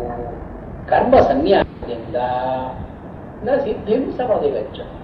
ಸಿದ್ಧಿ ಅಂತಂದ್ರೆ ನೈಷ್ಕರ್ಮ್ಯವೇ. ಈ ನೈಷ್ಕರ್ಮ್ಯವನ್ನ ಸುಮ್ಮನೆ ತಾನು ಮಾಡಬೇಕಾದ ಕೆಲಸಗಳನ್ನು ಬಿಟ್ಟದ್ರಿಂದ ಇವನಿಗೆ ಸಿದ್ಧಿ ಅಂತ ಆಗಲಾರದು. But that is something else ಅಂತ ದೃಷ್ಟಿಯಿಂದ ಹೀಗೆ ನೆಗೆಟಿವ್ ಆಗಿ ಹೇಳಿ ಮುಂದಕ್ಕೆ ಇಲ್ಲಿ ಕರ್ಮೇಂದ್ರಿಯಾಣಿ ಸಂಯಮ ಅಂತ ಬರ್ತೇನೆ. ಇದು ಸಾಂಖ್ಯರ ಉಪದೇಶ. ಕರ್ಮೇಂದ್ರಿಯಾಣಿ ಸಂಯಮ್ಯ ಸ್ನೇ ಮನಸಾ ಸ್ಮರನ್, ಇದು ಸಾಂಖ್ಯರ ಪೊಸಿಷನ್ ರಿಜೆಕ್ಟ್ ಮಾಡ್ತಾರೆ. ಅಷ್ಟೇ. ಇಲ್ಲಿ ಇನ್ನೇನೋ ಅಂತ ಸ್ವಾರಸ್ಯ ಇಲ್ಲ. ಇಲ್ಲಿ ರಾಘವೇಂದ್ರ ಸ್ವಾಮಿಗಳನ್ನ ಹೇಗೆ ಮುಗಿಸ್ತಾರೆ ಅಂದ್ರೆ, ಕರ್ಮಣಾಮನಾರಂಭಾತ್ ಅಕರಣಾತ್ ನೈಷ್ಕರ್ಮ್ಯಂ ಕಾಮ್ಯಕರ್ಮಾ ಪ್ರಾಪ್ಯಂ ಮೋಕ್ಷಂ. ಮೋಕ್ಷ ಅಂತ ಅರ್ಥ ಮಾಡ್ತಾರೆ. ಮೋಕ್ಷ ಅಂದ್ರೆ ಹೇಗೆ? ಕಾಮ್ಯಕರ್ಮ ಅಪ್ರಾಪ್ಯಂ, ನಾವು ಯಾವ ಕಾಮ್ಯಕರ್ಮಗಳಿಂದಲೂ ಪಡ್ಕೊಳ್ಳಲಾಗದೇ ಇರತಕ್ಕಂಥದ್ದು ಮೋಕ್ಷ. ಇದು ನೈಷ್ಕರ್ಮ್ಯ ಅಂತ ಕರೆದಿದ್ದಾರೆ. ಇದು ಸಂಸಾರ ಬೀಜಭೂತ ಕರ್ಮಾಭಾವಾತ್ ಇತಿ. ಸಂಸಾರ ಬೀಜಭೂತ ಕರ್ಮಾಭಾವಾತ್ ಈ ಹೇಳಿ ತೇನ ಅಂತಃಕರಣ ಶುದ್ಧಿ ವಿಷಯ ವೈರಾಗ್ಯ ಶ್ರವಣ ಮನನ ಧ್ಯಾನ ಜ್ಞಾನದ್ವಾರ ಇವ. ಈ ನೈಷ್ಕರ್ಮ್ಯ ಅಂತ ನಾವು ಹೇಗೆ ಬರುತ್ತೆ ಅಂದ್ರೆ, ಯಾವ ಕೆಲಸದಿಂದ ಅಂತಃಕರಣ ಶುದ್ಧಿಯಾಗಬಹುದೋ ಅಂಥ ಕೆಲಸಗಳನ್ನು ಮಾಡ್ದ. ತೇನ ಅಂತಃಕರಣ ಶುದ್ಧಿ, ಇದರಿಂದ ವಿಷಯ ವೈರಾಗ್ಯ, ಹೊರಗಿನ ವಿಷಯಗಳಲ್ಲಿ ನಮಗೆ ಒಂದು ಜಿಹಾಸ ಉಂಟಾಗಿ ಇದರಿಂದ ಪ್ರಯೋಜನ ಇಲ್ಲ ಅಂತ ಮನವರಿಕೆಯಾಗಿ, ಅದರಿಂದ ಶ್ರವಣ ಮನನ ನಿಧಿಧ್ಯಾನ. ರಾಘವೇಂದ್ರ ಸ್ವಾಮಿಗಳು ಏನ್ ತೋರಿಸ್ತಾ ಇದ್ದಾರೆ? ಸುಮ್ಮನೆ ಇದು ನೈಷ್ಕರ್ಮ್ಯ ಅಂತ ಮುಕ್ತಿ ಅಂತನ್ನೋ ಮಾತಿಗೆ ಇಲ್ಲ ಕರ್ಮವನ್ನು ಮಾಡು ಕರ್ಮವನ್ನು ಬಿಡು ಅಂತನ್ನೋದ್ರಿಂದ ಮುಕ್ತಿ ಅಂತಲ್ಲ. It's A very complex thing. ಕರ್ಮವನ್ನು ಮಾಡಬೇಕು, ಕರ್ಮವನ್ನು ಮಾಡಿದ್ರಿಂದ ಅಂತಃಕರಣ ಶುದ್ಧಿಯಾಗಬೇಕು. ಅಂತಃಕರಣ ಶುದ್ಧಿಯಾದರೆ ಪ್ರಯೋಜನ, ಅಂತಃಕರಣ ಶುದ್ಧಿ ಇಟ್ಸ್ ಸೆಲ್ಫ್ ಇಸ್ ನಾಟ್